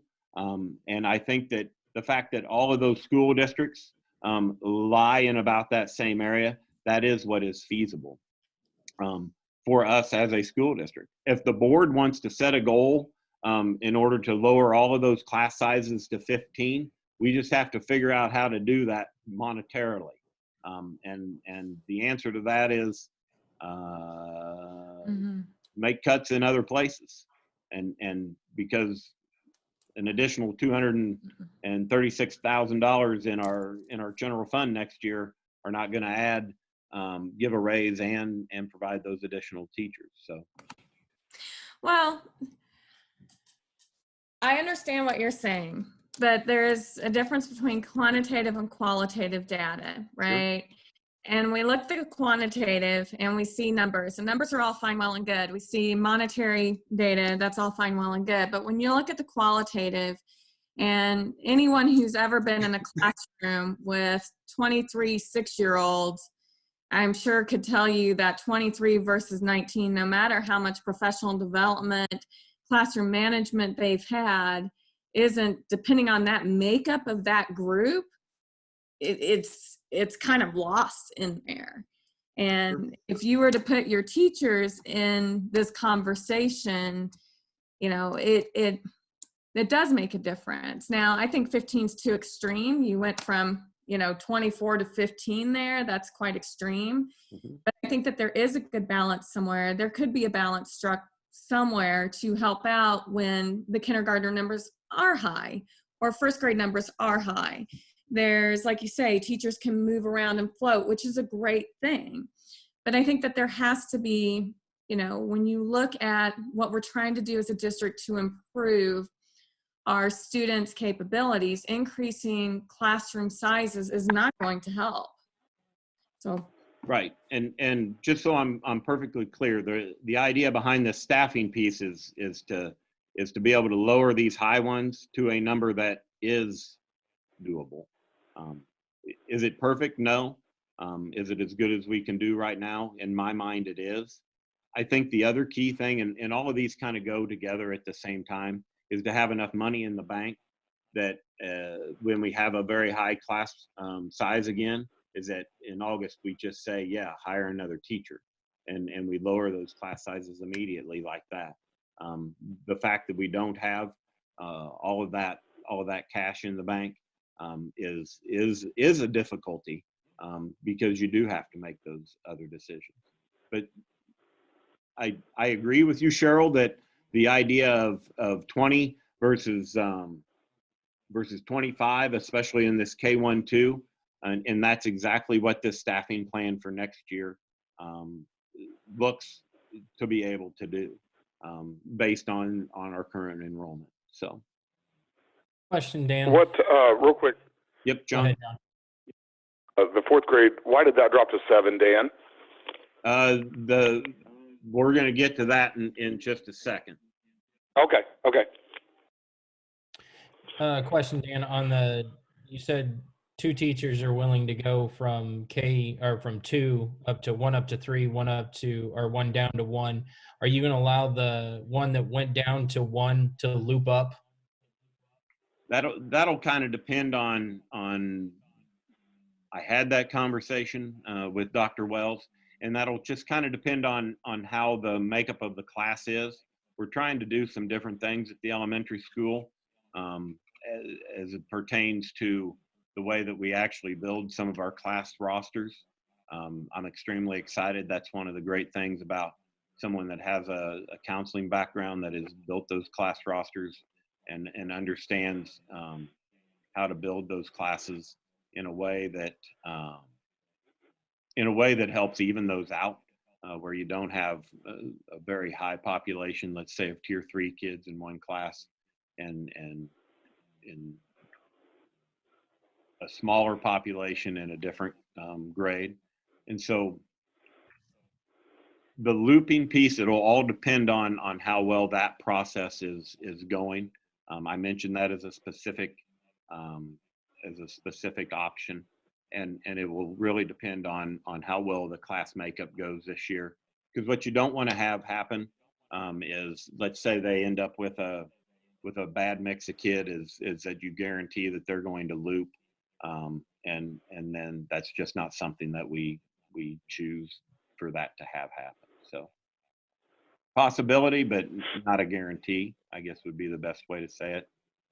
Aaron also asked a good question about volunteers. LES administration is working with teachers to ask for volunteers on moving grade levels, and depending on conversations and kind of how that goes. Typically, when we've done that in the past, it is the case that we have volunteers in order to do that. The second part of that, so is we do have administrator initiated transfers in the contract. I don't envision that being necessary, but the main thing that we end up doing is that we do have to notify them. The teacher will have 5 school days from the notice of transfer to make a written request for a meeting with the administrator prior to final recommendation to the board. So I assume by next May, or by the May board meeting, that we'll have that available for you on who that'll end up being. Did I answer your question, Aaron? I kind of wanted to make sure I highlighted that part too.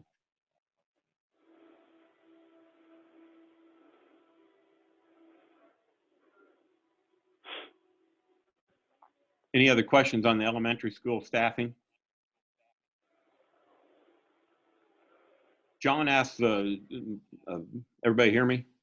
Everybody's silent. Okay. Yes. John asked me the question about why that fourth grade went from 8 to 7. And the reason is that the intermediate school has some additional need in order for some intervention. As I mentioned earlier, the next proposal is this is kind of new, that you haven't seen this before in the Lansing Intermediate School. We've looked at different ways in order to do that, and kind of where the administration fell is an assistant administrator that would do some different intervention planning for the intermediate school.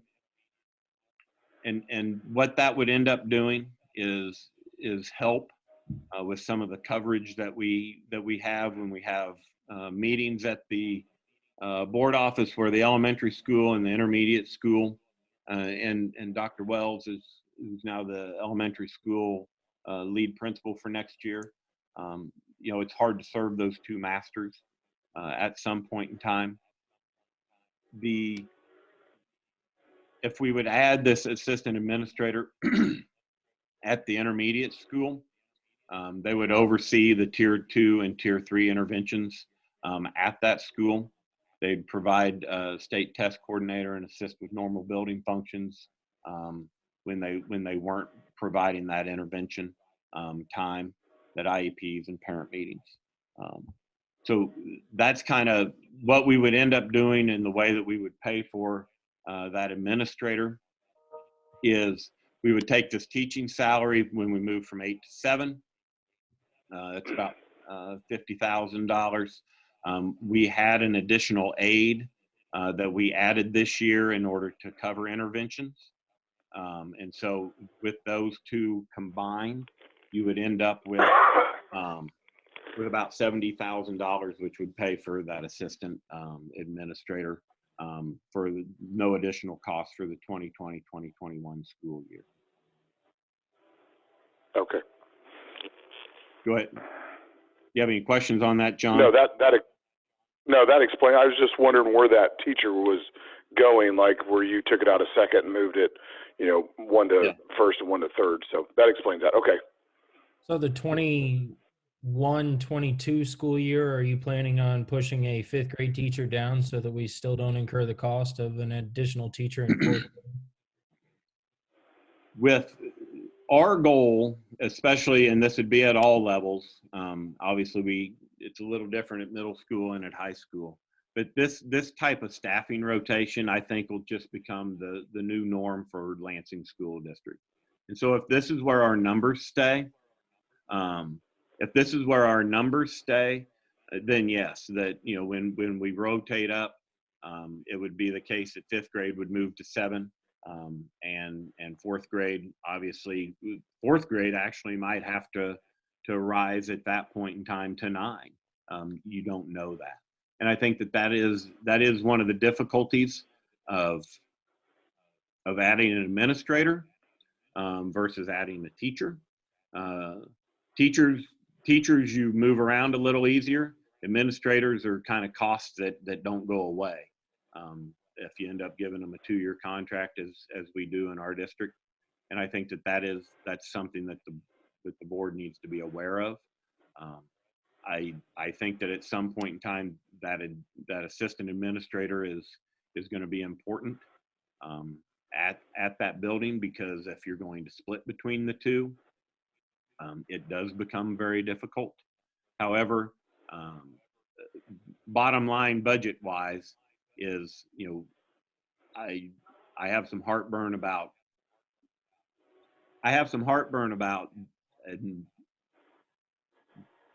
guaranteeing that additional funds of $70,000 if that 4th grade class ends up growing from 5th grade, and then all of a sudden I've got an additional $70,000 on the books that we didn't really go through the same process in order to do that. So Dan, make sure I understand. So Yep. the plan is to propose eliminating a teacher to add an administrator. Is that correct? Yes, that is with no cost for that additional thing, for that additional administration. So what was done to gather the information to determine that this was an essential need right away over a teacher? The main thing is that we could go and keep our class sizes at the prescribed number, which at fourth grade would be 24, and to fill some of the needs that we had at the intermediate school, which included the coverage. One of the things that we've heard from the intermediate school at different times this year is the lack of administrative support that they had, and the main reason is that when you have 3 administrators over 2 buildings, and 2 of those principals are gone over to a district level meeting. And we have had a lot of meetings this year through MTSS. And for our DLT, which is a district leadership team, all of those lead principals are involved, and that leaves a building without an administrator during that time. And I think that has been a struggle at times. The other thing is the way that we do our IEPs at the elementary school is we do those during plan periods.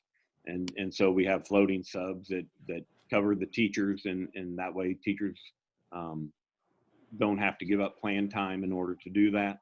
And it's also good for our parents. But that also takes an administrator that sets in IEPs Tuesdays and Thursdays a lot. And so just from an administrative piece, looking at recommendations from the elementary school, this is what Sue had prepared, and the intermediate school, and listening to those 2 administrators of what they feel. They feel that we needed. Last year, we took our interventionist out of the intermediate school, and we turned them into an instructional coach, and we have an aide currently that is covering those interventions. This person would help to organize that, and in essence be half principal / half interventionist. And there are other ways to do this. If we don't want to call it a principal, you could call it an interventionist that would cover the office as a teacher during those times. The concern when I mentioned that to Mindy and to Sue is sometimes when you don't have that administrator title, it does become an issue when you're trying to, you're meeting with parents and you're trying to, let's say, have discipline, or if you have other things that you're trying to do. The other deal is that it changes your applicant pool for that position, good or bad. People that are looking to be an administrator are looking for that. They're looking for that experience at some point in time, and it changes your applicant pool. Regardless of if I do want to say one thing. Regardless of if we do, if we would, instead of an administrator, if that's where people are going to get hung to, and take this person and give them back their interventionist that they had, at least and it'd be easier in order to do that. And so we could actually give that as an option of that would become an interventionist that would cover the office when the principal was gone. That could be another option. This was the option that was the preferred option from the intermediate school. So my next question is on the IEPs, does the school administrator have to be in those, or can it be the SPED director for the administrator? There's lots of people that could be the LEA. It can be the counselor, and the difference between a high school counselor and intermediate school counselor is that the intermediate school counselor has classes that she has. She also does some groups starting in 4th and 5th grade with kids. It could be me. It could be lots of people that could be that LEA in those IEP meetings. So it could free up some time there. And then on the evals, because that's the other thing I noticed in there, and I don't know if it's in the faculty contract or not, but are there other options for teacher evaluations? Because we all know how those kind of go when a principal walks in the room. Not to say that they're bad or good, but other evaluation methods like TOR peer evaluations that could be used to free up that administrator's time. Peer evaluations, not so much because of the way the contract reads. Actually, it's interesting that you mentioned that because we've done that in the past, and actually that was something that is brought as not something that we could do through the contract. It was have those peer evaluations in order that aren't evaluations because they don't have that ability in order to evaluate. The other part of that does become in some of the conversations, just so you know, over the years that we have, is a big thing is teachers having a relationship with their evaluator, and we're working really hard to make sure that the principals that are in the buildings are the ones that are doing the bulk of those evaluations for that relationship piece. I think it's extremely important in order to do that. The IEP meetings are definitely something that can be covered and are covered in different ways. Dan, The main thing that we need out of this is that intervention piece. Because of the coordination, I think it will help to take some time off of the teachers at the 4th and 5th grade level. Go ahead, Aaron. Sorry to interrupt. Okay, so the interventionist you had became an instructional coach, Yes. but that person's still in the building. Yes. That could be utilized to help with coverage and things like this. The main thing is one thing we've done in Lansing over the years is rob Peter to pay Paul. And at some point in time, if we're going to do programming like an instructional coach, if it's easy to pull off those instructional coaches from their duties of the most important thing, and the reason that we hired them last year is to help with our tier 1 instruction. And if we allow that mission creep, some people call it, if we allow that mission creep to happen, that does become very difficult for them to do any job well when they're being pulled. And that's why I think the interventionist piece, if we can find a way to cover that intervention room with a certified staff member, and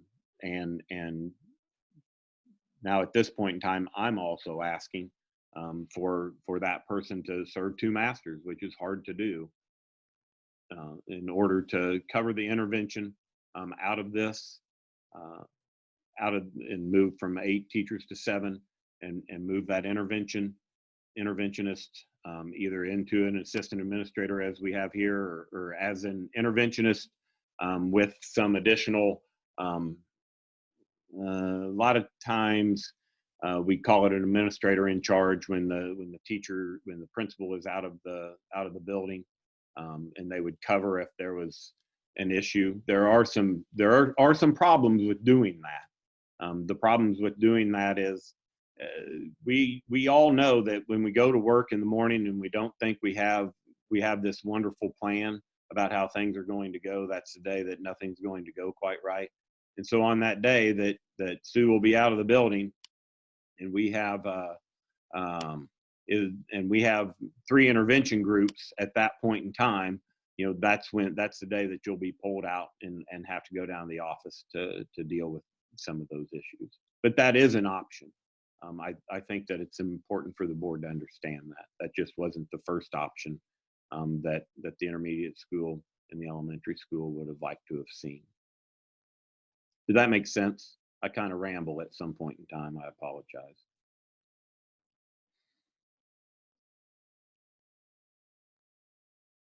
Yeah. Hey, Dan, we try really hard to support the teachers and the administrators, and it's all about the kids.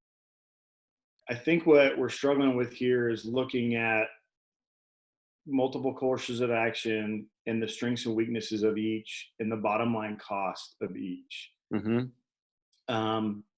It kind of, to go back to the discussion we had about bringing the price of the YMCA Club Y program, you know, what's what we call in the Army the best alternative to negotiated agreement. So our bottom line is, you know, what we can't go below to continue to provide a top-notch education to our kids. So what would help me is to see something like that. Is course of action 1 is you give me the vice principal, you give me the interventionist, and you give me the whipped cream on top, and this is what it's going to cost, and this is how we're going to pay for it. Course of action 2 is very similar, but it's a little bit less. Because at the end of the day, I trust you, Dan, and I trust Dr. Wells and Sue Anderson to do the right thing with the people that we give them. So that's where I kind of need to understand the process a little bit better, is course of action and the costs and benefits of each, and then what it's going to cost physically. I'm a little concerned with if we go ahead and approve the additional administrator and then our numbers go up and we have to hire another teacher, then there really isn't a net, there's no zero balance. Then it will be an increase in our salary structure. I agree, Pete. That's a good point.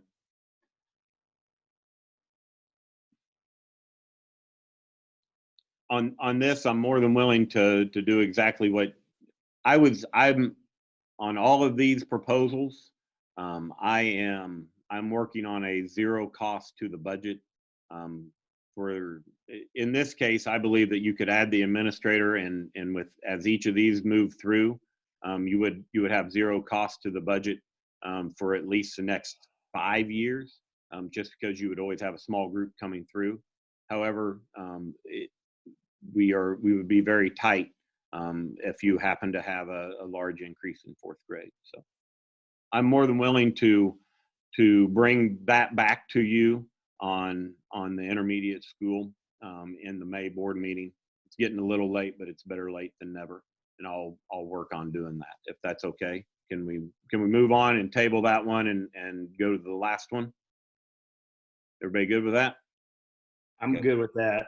At the end of the day, our mission is to provide, academic success. And if it's going to, from my point of view, if it's going to cost a little bit of money, Dan, just tell us that, and so we can say what we're not going to be able to buy because we're doing the right thing for kids. Sure.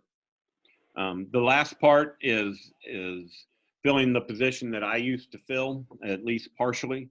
We did that this year with our work order clerk, and Amber has done an excellent job of not only servicing the technology department, she's also helped Dr. Becker with some materials that she has needed, and she's also helped the maintenance department just with helping to streamline all of our work orders. My goal with that position was to help with some of the organization of some of the documents that you have received from this office, including the bus rotation, including what you'll see on the capital outlay expenditures.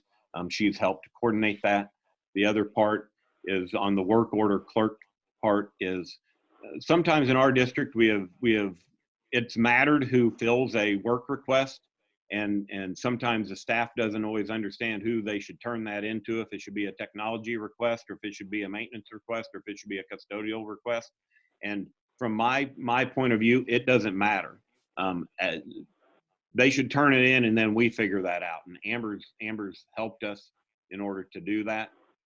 She's worked well with Mike and with myself and with Alan to be able to know where those would go. And so that's part of the way that we have filled. And so that her cost is on the books this year and will be on for next year.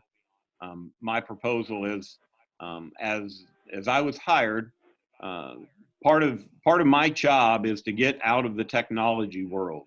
and I'd like to run as fast as I possibly can, but you realize that that is a hole that we have. And so I've included a technology coordinator.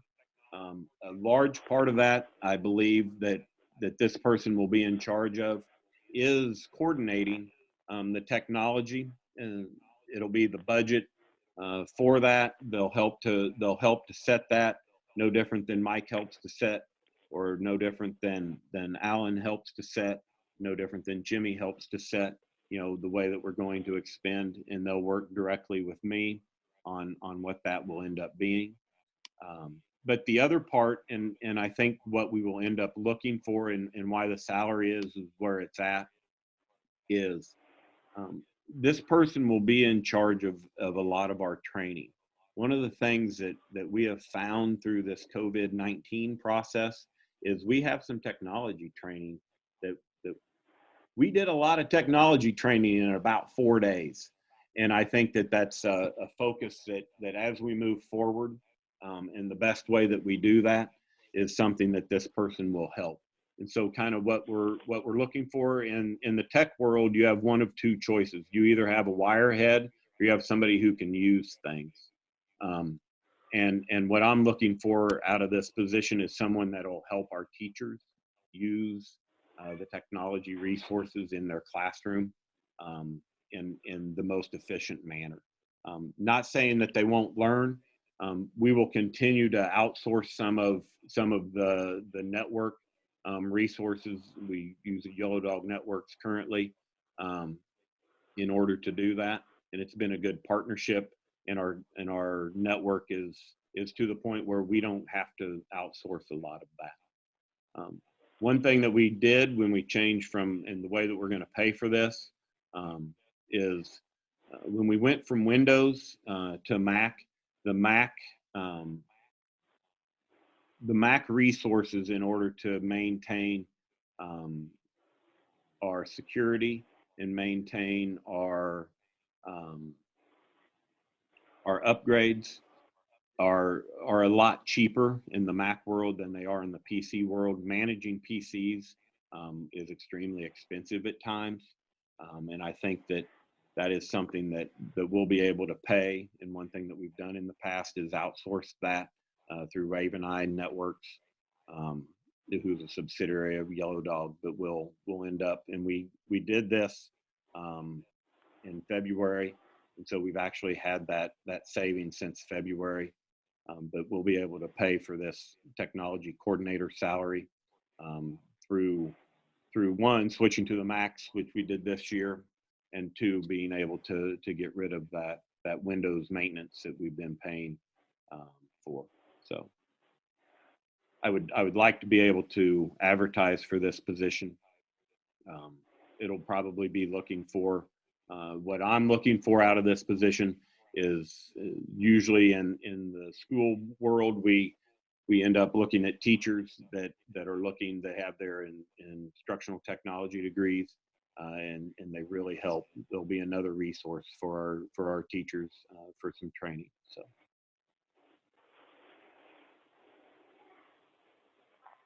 You maintain your current staff. I believe you have 2 technology guys now, right? Colin and Drew. 2, yep. And would you By the way, scaling that to 5,200 parents and 2,600 kids like that, let's just say they were a little nervous, and they've done an excellent job. They are not the type of people that are trainers. They are not educators. They are break fix people.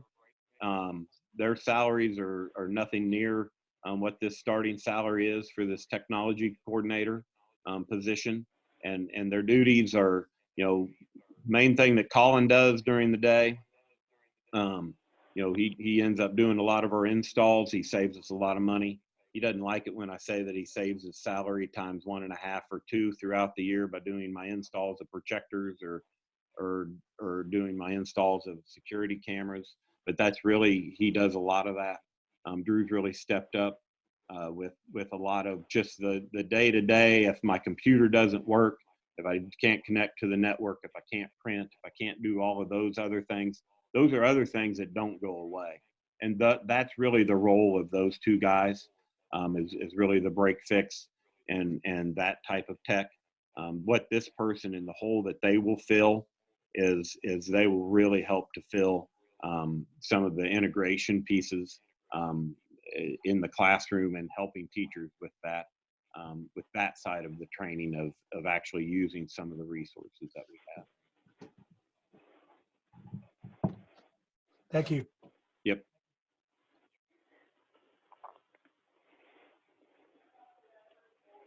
Any other questions about that? I'm sorry, Dan, I may have missed it, but did you say you're looking at an internal hire or external? It will open it up. So it'll be more along in the world of IT. Typically it's one of two things.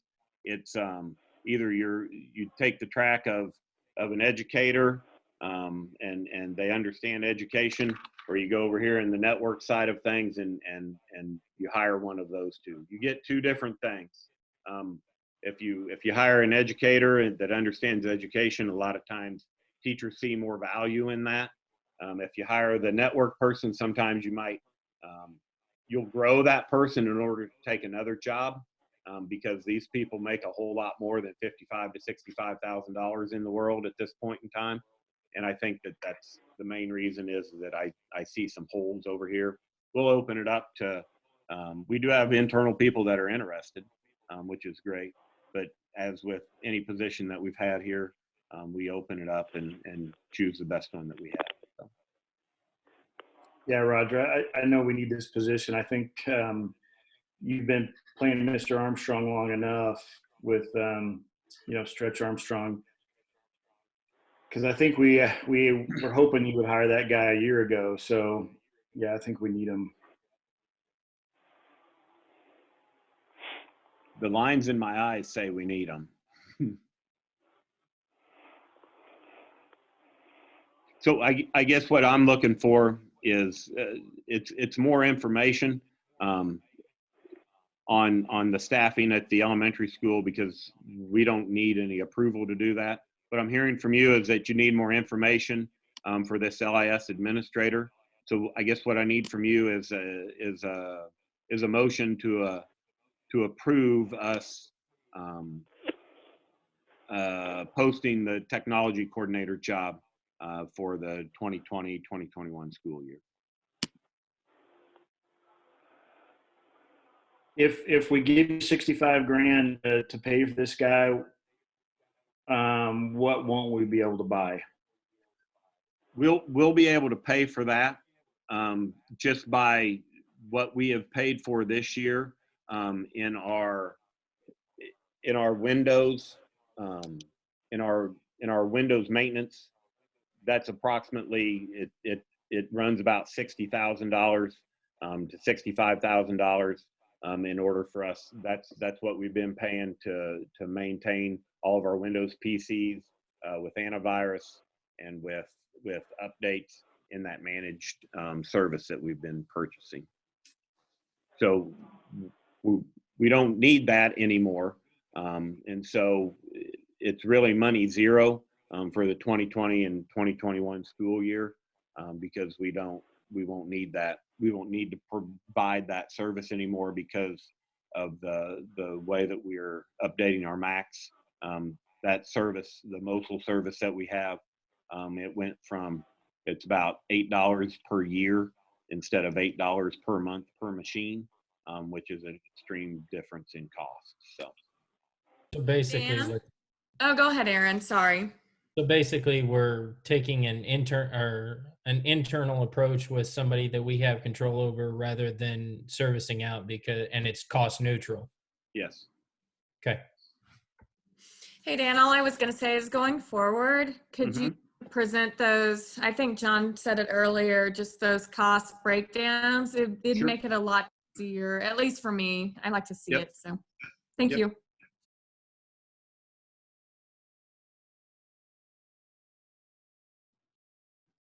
I move that we approve the technology coordinator for the school year 2021 as presented. Second. I have a motion and a second. Any more discussion? All in favor, please say aye and state your name. McQuillan, aye. Runnebaum, aye. Dalby, aye. Haddock, aye. Robinson, aye. Stevenson, aye. Thank you. Motion The, passes. Yep. Are you ready to move on to the COVID update? I'm more than ready to move on to the COVID update. All right, as we go down, the main thing, our continuous learning plan update. I feel we had an admin meeting and a DLT meeting the other day, and we felt like the start of our continuous learning plan has gone well. This was at the end of the first week that we had this discussion. The main thing that we, we have some concerns about the way that we're doing things. A couple of those are, how do we reach out to the parents that we haven't heard from, and the principals are going to get an email from me tomorrow for them to bring to our admin meeting on Thursday, so I'll be able to update you on Friday about those families that have opted out of our continuous learning plan. I think that's an important part. Another part of our continuous learning plan update is through the special education, because special education is a federal program that has moved, let's just say, slower than an iceberg in order to change with some of the things that we are having to provide. And I think Mary Alice has done a very good job of not trying to start the course and then stop the course and then start the course. And so she's been able to give good insight since you've last seen our plan on what that's going to mean for our special education teachers and for our students. The main guidance that she's been giving on our students with IEPs is that those caseworkers and case managers really need to be working with those parents in order to find out what it is that the main goals that they want to see. It's not going to be minute for minute like it is during our regular class time. But the main thing that those case managers need to be working on is to make sure to be working with the parents, so we know the most important goals that they feel that they need to be working on with their students, and what supports that we need to be providing with extra para support, one-on-one. And then the last part of the special education, and we started this conversation, and that extra $140,000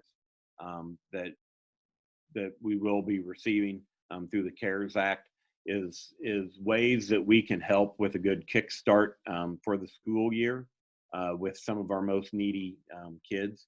We realize that across the state and all of our conversations that we've had on our superintendent's council, that the special education world is one of those places that this CARES money that will be coming in order to provide some extended contracts for teachers in order to provide the services kind of as a kickstart, possibly as a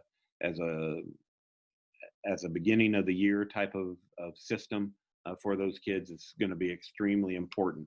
We know that the continuous learning plan does not substitute the education that we receive in a classroom. We're doing the best we can, but we realize it's not the same, and that our most needy kids are the ones that are going to fall the furthest behind. And so, being able to, the next step of that is what does that look like when we get the all clear? Does that mean that we have a kickstart program for those kids? Does that mean that we provide additional resources during the school year, possibly? It might be after school, it might be Saturday school. I mean, who knows? We're going to have a lot of work that we're going to have to do. Overall, we feel like our continuous learning plan has gone well. we have a lot of kids that didn't start with an iPad, that as they got going, they realized that they needed an additional resource at home, and so we've worked on that. Drew and Colin have done a nice job here at the board office through our tech tickets of providing those resources. The next thing that I want to talk about real quick is a graduation update. That's near and dear to everybody that has ever educated students, and any of you that have ever had students graduate. That's a big day, and I feel extremely confident that we're going to get them all graduated. Those kids that are putting forth the effort that need to put forth the effort in order to graduate. That's step one, as we said in the plan. But step two is what is that going to look like for graduation itself? And I think that's one thing, and the reason I wanted to give you an update is you start to hear lots of things in the community.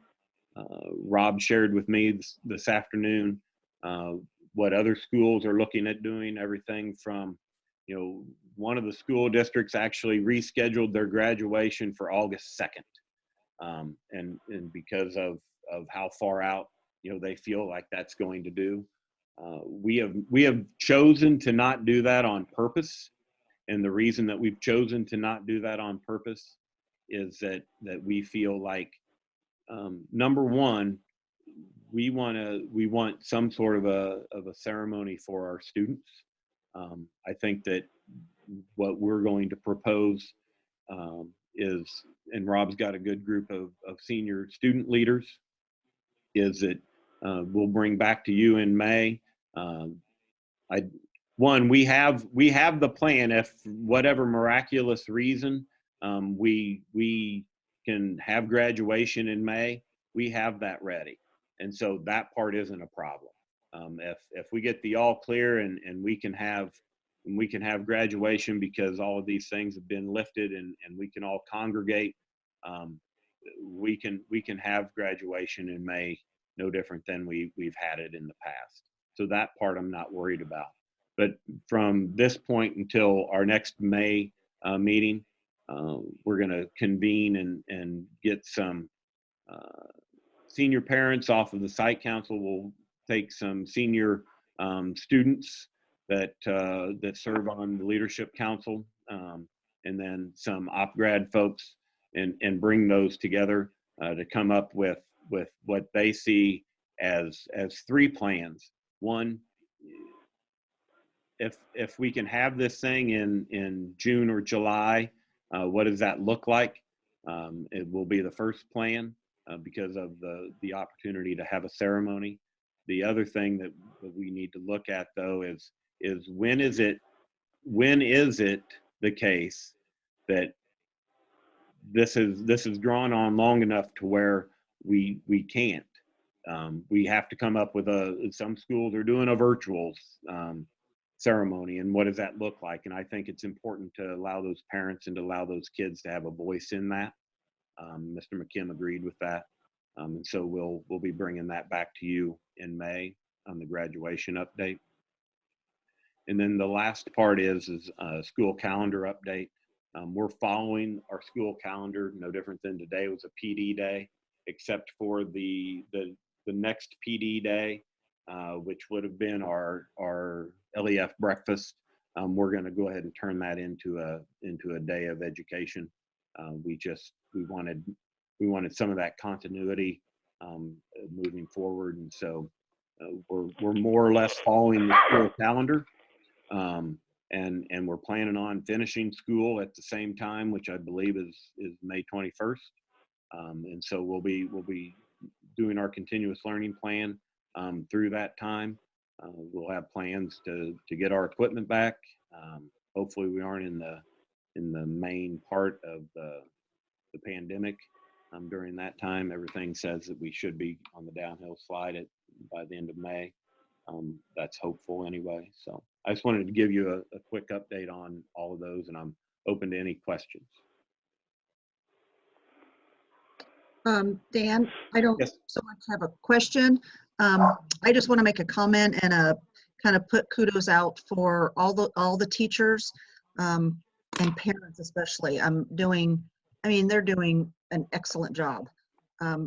I, have a student at home at, Cohen, and I'm working with him, and I feel the pressure. And I can only imagine what some of those parents that, I have a little bit more of a flexible schedule, and he's got some older brothers that are around. And so he's got some extra help. And some of these parents that, they're still working and they're, have different age groups at home and trying to get, all of that done.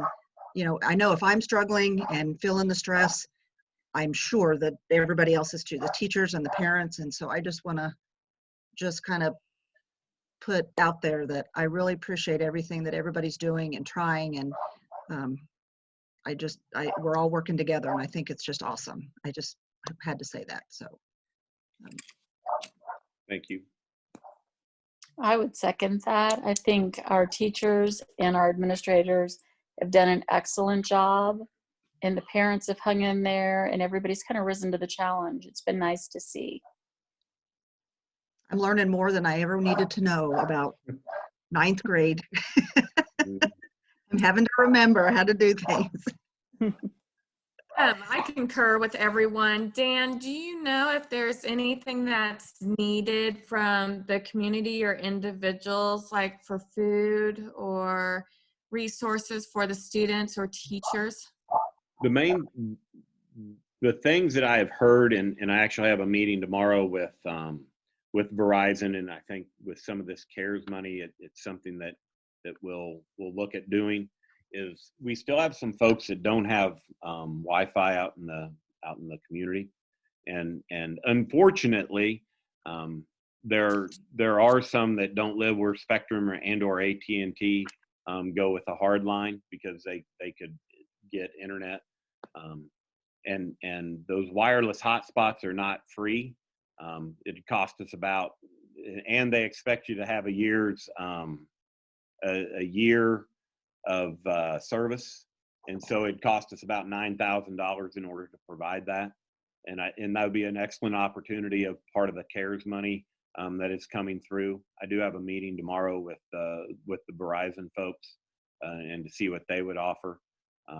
It's difficult at this point in time, but that's one of the things. You mentioned the food. I need to give a shout out to our food service folks. They're there. There's two ladies that come in at 4 a.m. To get it started, so they have some concerns about being there. Obviously, we all do with the COVID-19 pieces, but they're there every day. We have masks on. We take all the precautions that we can have. One thing Danielle and I are talking about ways. There's no good way of doing it. Some school districts have given them an increase in wage, a couple bucks an hour, in order. They're the ones that are doing a lot of the work. We have other folks that are working obviously too during this time, but it's just different. They're coming to their place of work in order to do business, and we can't undersell that. I do need to mention the Baptist Church on 10th Street has done an excellent job. They provided a food supplement the other day for our families. They provided approximately 90 bags of food and loaves of bread for anybody that wanted them that came through our food line during the day. We've been feeding about 300 meals. The middle school has continued with their Lion Pantry, and they provide for 24 families, the most needy families that we have at the middle school. We continue to have our backpack buddies once a month that they provide a box of food with 6 different supplements in it that can provide meals for most of those 4 weeks for those families. And the main reason that we kept doing those is that those we know are the most needy families. The Baptist Church has done an excellent job of providing those additional meals. His biggest thing is that he's had a hard time being able to buy the food. I have no idea why one of our grocery stores won't sell it to him before they put it on the shelves, but they won't. To me, that just makes sense, but I don't run a grocery. But the food thing is going to become, if this continues to grow, it's going to become an issue. The other thing is hopefully we can scale some of that. If we would happen to have, as we have Tonganoxie and they did in KCK, one of their food service workers got sick, then you shut down. And our kind of fallback plan on that is to be able to provide those food supplements for those that are most in need at that point in time.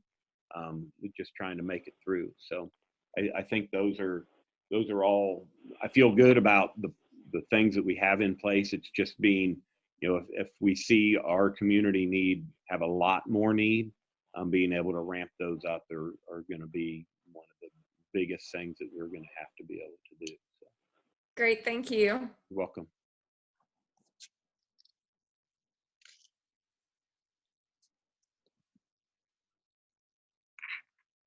That's all on my COVID-19 update. If you guys, I'll continue to send out information from the principals as we get it, especially with how many of our families and how many people that we're reaching. I think that's going to be a very impressive number. So, Do you have any other informational items, Dan? nope, that's all I have. Okay. Future board meeting agenda items.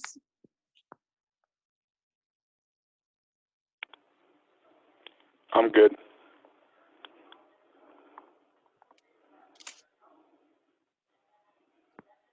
Okay, I move that we adjourn.